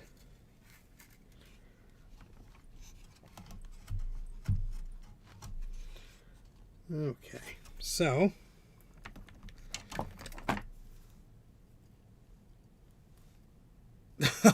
well, Nicholas, I appreciate your dedication. Enjoy the movie, and don't let anybody else hear me during the theater, or people will be angry.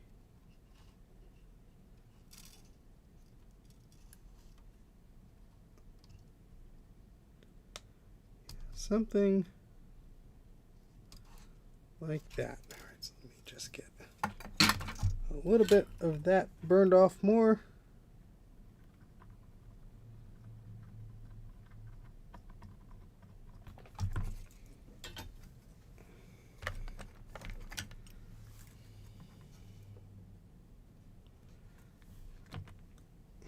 Well, thank you. That's very kind of you and very much appreciated.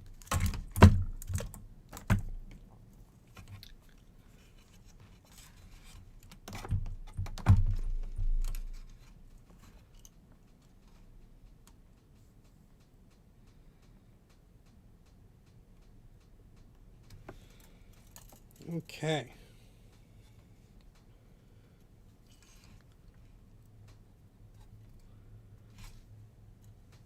So now we need to attach the wire to the pad here.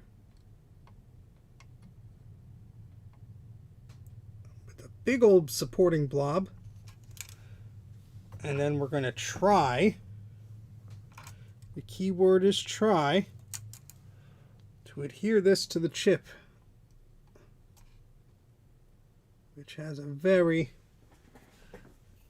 very, very tiny blob of solder on it.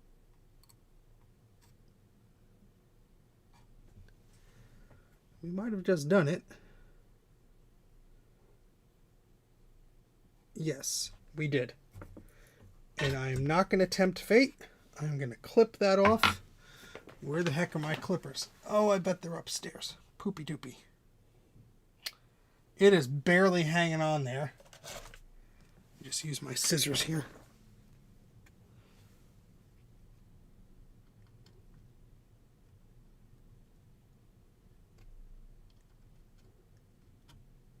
Where the heck? I need to get my clippers. I'm not risking it. I'll be right back. Go upstairs.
Well, I thought they were down here, and then I thought they were upstairs. And now I don't know what to think.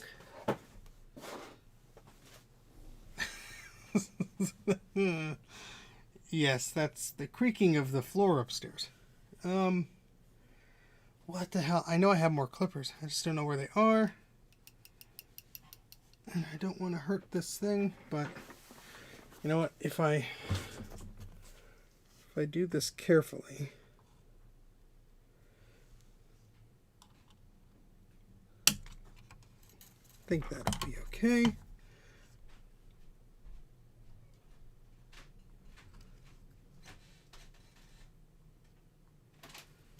Yeah, that's connected just barely, but if I nudge this, that nudges. Okay. Now, these two should hopefully be a little bit easier. Hopefully.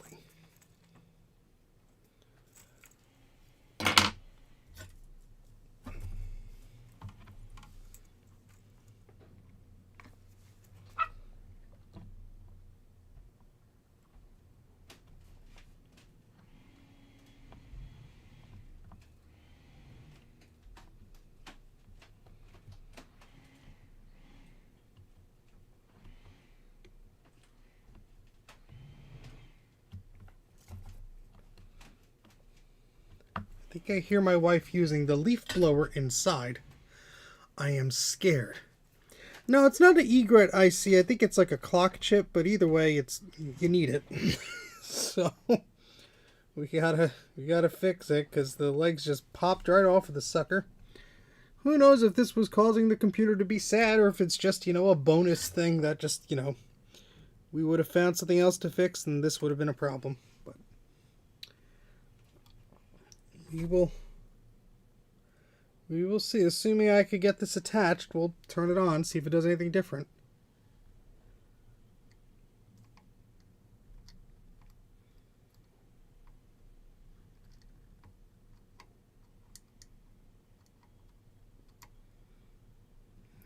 There we go. Okay, now we don't have to be perfect or pretty with this, but we do need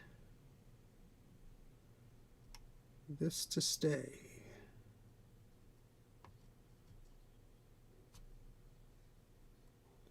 I thought I had it there for a second.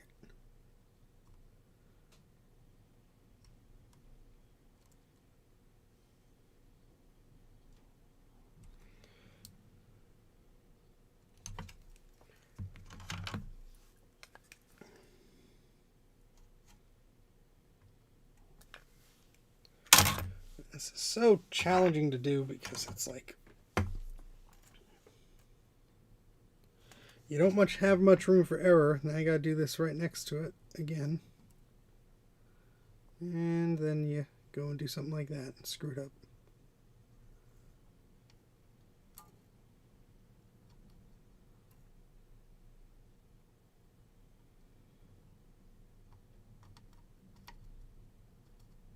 Oh, come on.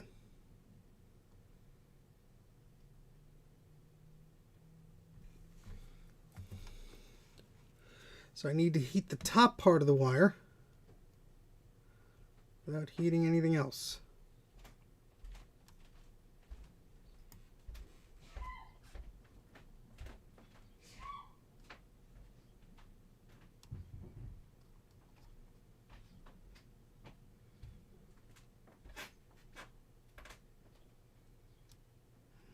I hear it sticking, and I hear it breaking when I test the connection.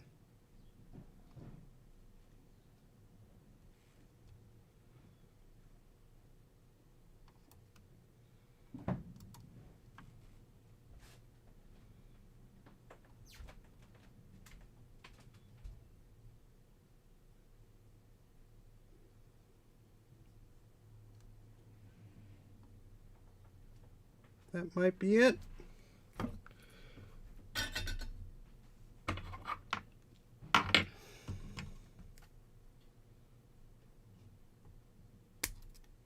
Damn it. See, I don't have my stupid snips, and I think the force of that just snapped it off.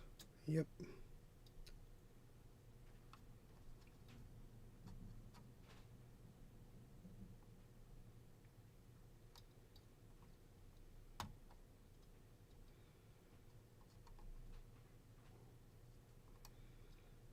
Dang it. See, if I could just get this on and test it, and if it doesn't work, that's great. If it works, that's great. And then I could just order the damn replacement chip. But I want to know if it's worth it or not before I do that.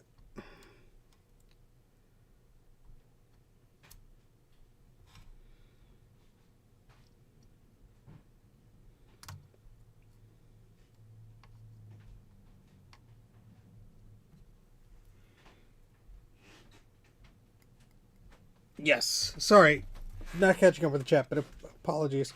But yeah, basically, legs fell off the chip due to corrosion, and we have a very microscopic bead of solder that is adhered to the chip, and we're just trying to convince this wire to be friendly with us, and we're not having the best of luck here. This is one of the most difficult things you could try and do. I consider myself decent at soldering, and this is just one of those things where it's like, oof.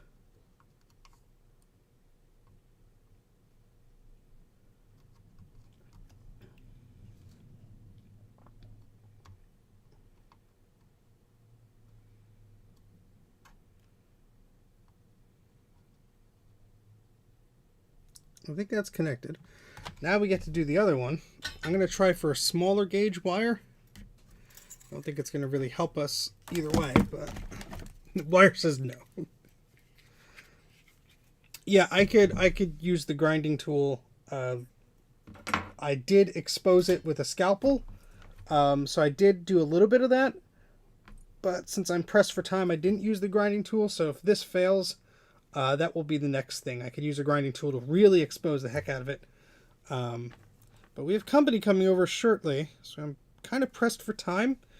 And I just wanted to just put this back on. And I'm just also curious if it's going to do anything differently. Because it's a Quadra 840AV, so it's cursed. Anything's possible. Absolutely anything.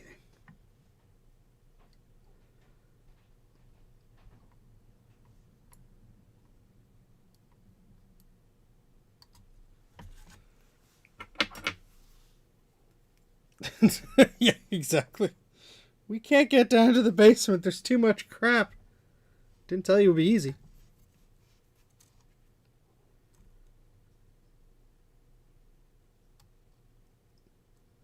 Oh no, that didn't help.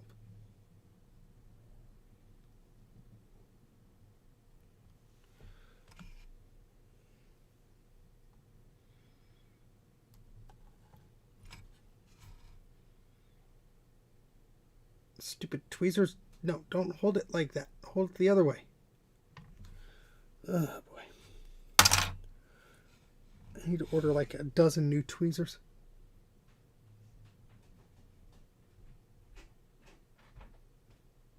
There we go.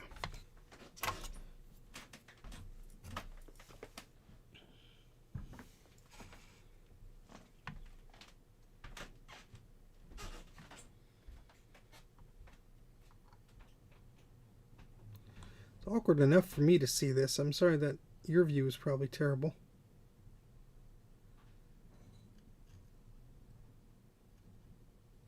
Too much solder. Damn it. Ah, poopy.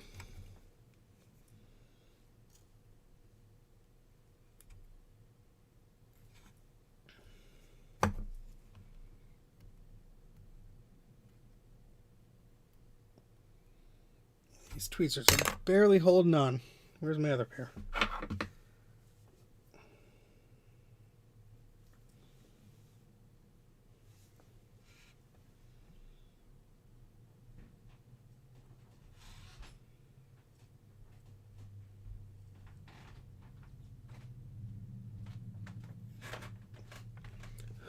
See, his wire's so thin.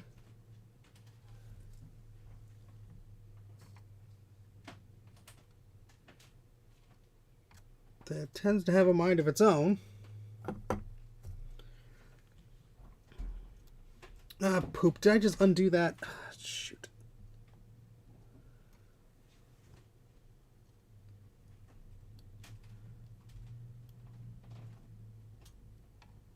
I think I just undid the other one because my stupid tweezers hit into it.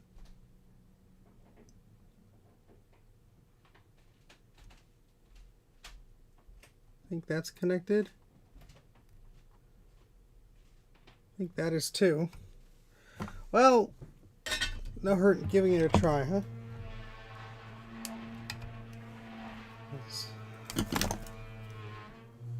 Let's See you, Nicholas. Alright.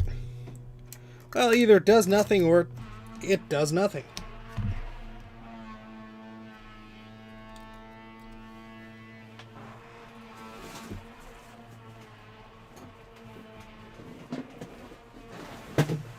Oh boy.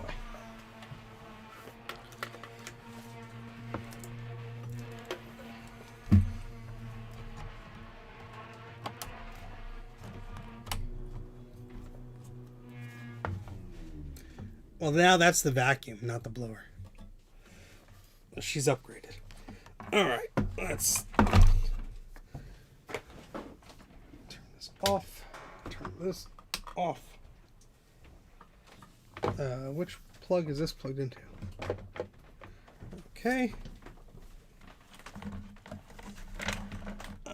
Okay, so that is on.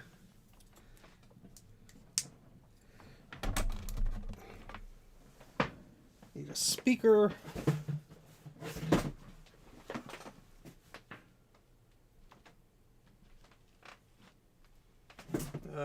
Speaker. Where art thou, speaker? I just had one. Somewhere. Maybe. Oh yeah, you can really hear that.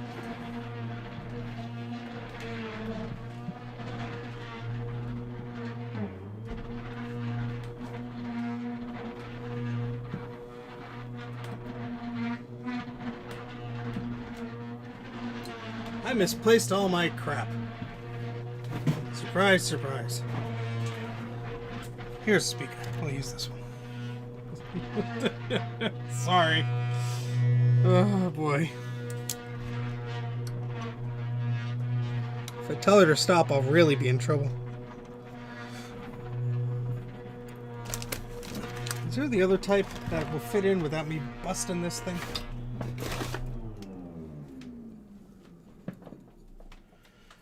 Alright, well, I guess it's now or never.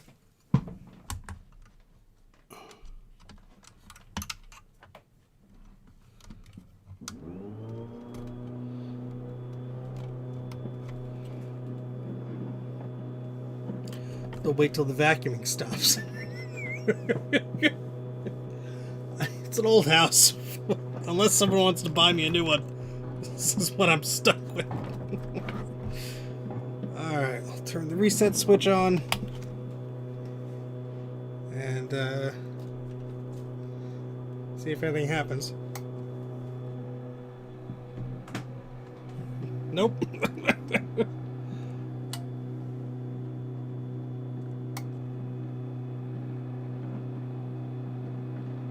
Nope, didn't hear a chime, didn't hear anything. Let's try one more time.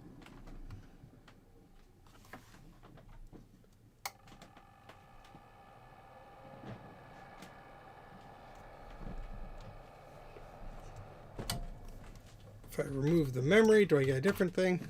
Yes, it does, Bruce. Hey, Bruce, how's it going?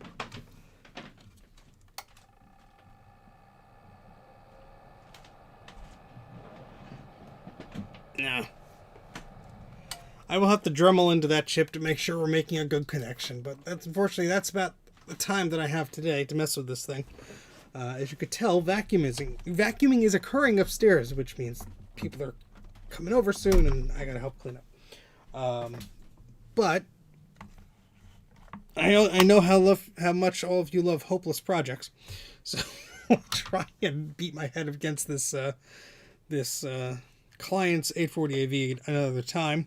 So what we did today was we were looking around at some things. I fixed one or two traces maybe, and then this, which I believe is a clock chip U44, right next to these VSLI chips here. I was removing that chip, and like 3 of the legs just fell off because of the stupid corrosion that occurred. Thankfully, it's not a super obscure chip, but I did try and just like tack the wires on to the chip. I think it's a clock chip. Not sure if it's integral into the system booting up, but you know, it was worth a shot. This is an interesting model of the 840AV where it doesn't have the ROMs on the socket. It has it on on the board. It has it on the socket. I do have a second ROM I could test, but I don't think the ROM is the issue. Wouldn't it be funny though if it was? But it looks nice and happy. The board, not so much. But, yeah.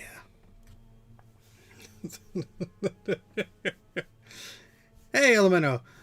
If your guests need to use the Quadra 840AV, this is important work. It is. I'm just curious if I... Let's leave the memory out of this thing. I mean, it's not going to do anything different. But, let's see something. Oh, it would help if I was plugged back in.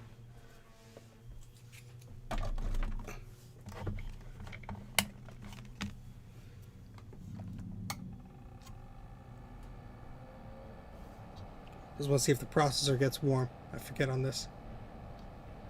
And hello, Enzo, and anybody else I missed. Anthony, Magna, Socket Wrench, Carthor, and so on. It's sort of a weird impromptu stream. I haven't streamed in like 40 days, and I felt like I had to. Life has just been life, so, you know, have not had the chance. Is it getting warm at all? Not really. So something is still funky with this board. It's getting kind of warm. But no chime, no other signs of anything. Wouldn't it be funny if there was video and I just didn't know it? Hold, please. Oh, boy. Might as well try it out.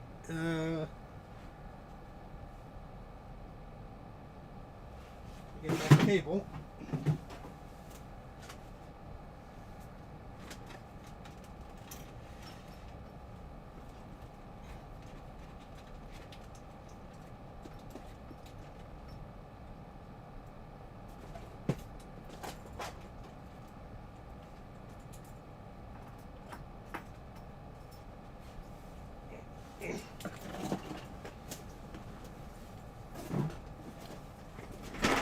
Oopsies. Almost fell on my butt. No, you don't need a battery on these.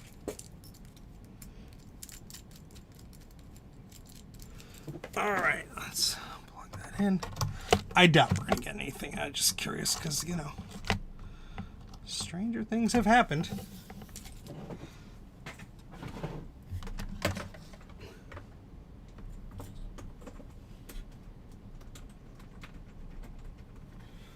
And I have to get my VGA input on the stream working again, because I just have the monitor here for now. Alright, let's go to input.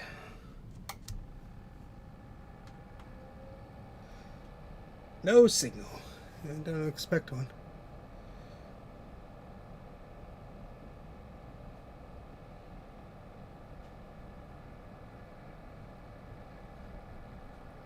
Don't tease me like that.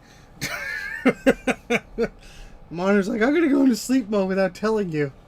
I give you false hope. Oh, come on. This monitor never likes to switch inputs. I don't know what its deal is.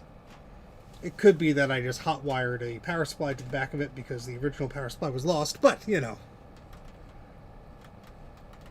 Anywho, I don't think I'm getting any signal from it, unfortunately. Maybe we could try again tomorrow, because I am off tomorrow, which is nice, and I hope a bunch of you folks are available tomorrow as well. I will make a post, depending on if I'm able to stream again tomorrow, because I'm kind of curious now if we could get this working. I also have two other sad ones, one my pal Ron and one my pal Samuel. So these are all the problematic Quadra 840 AVs I would love to get out of my basement. So... yes, I will send you a picture, Bruce. It's a... I got a link on eBay. I will put it in the chat. It's that one. Yeah, thank you very much, GopherMan96. And thank you again for your inclusion of the goodies in the box that I opened, not on stream, but the one that included some goodies from Free Geek. That was greatly appreciated. So thank you so much. I will... try to Dremel the sides of this to get a better connection on those pins, and this chip may also not be integral to doing anything. I just noticed it was sad when we were cleaning up here, and I figured why not, and of course then like 3 legs fell off. So, you know, hit the like button. Yes, please do. Yes, and whatever I don't have a home for, I find a home for. So Alrighty, well, I guess that's about it. It's 5 o'clock. People are incoming soon, so I do have to skedaddle. But do sincerely appreciate everybody stopping by today. I'm super appreciative of all the likes and subscribes, the super chats, all that fun stuff. And don't forget, if you are a supporter of the channel on YouTube or Patreon, you get exclusive access to goodies, including the exclusive podcast that Colin of This Does Not Compute and myself do, usually once a week or so. It's on my Patreon, his Patreon, and my YouTube membership as well. But yeah, I would love these boards to be remade, but that's a lot of components. Even Bruce probably wouldn't want to do it. That's sick. It's a lot of these stupid chips, a lot of no. Anyway. Yes, it is a Galaga shirt. Heck yeah. I've worn this shirt so much, it's just like the pattern is barely on there anymore. But I love it, so I'm going to wear it until I can't wear it anymore. But anywho, thanks, folks, for tuning in. Don't forget to like, subscribe, all that fun stuff. I can't speak anymore, and I have not done this in a long time. MacFX, hi. Thank you for the super chat, but we're just about to wrap up. Crap. I'd continue, but I'd get yelled at. All right, I'm going to talk to you all soon. Thank you so much for being here, and hopefully we can figure out one of these sad systems soon. I hope so. Bye. Have a good weekend.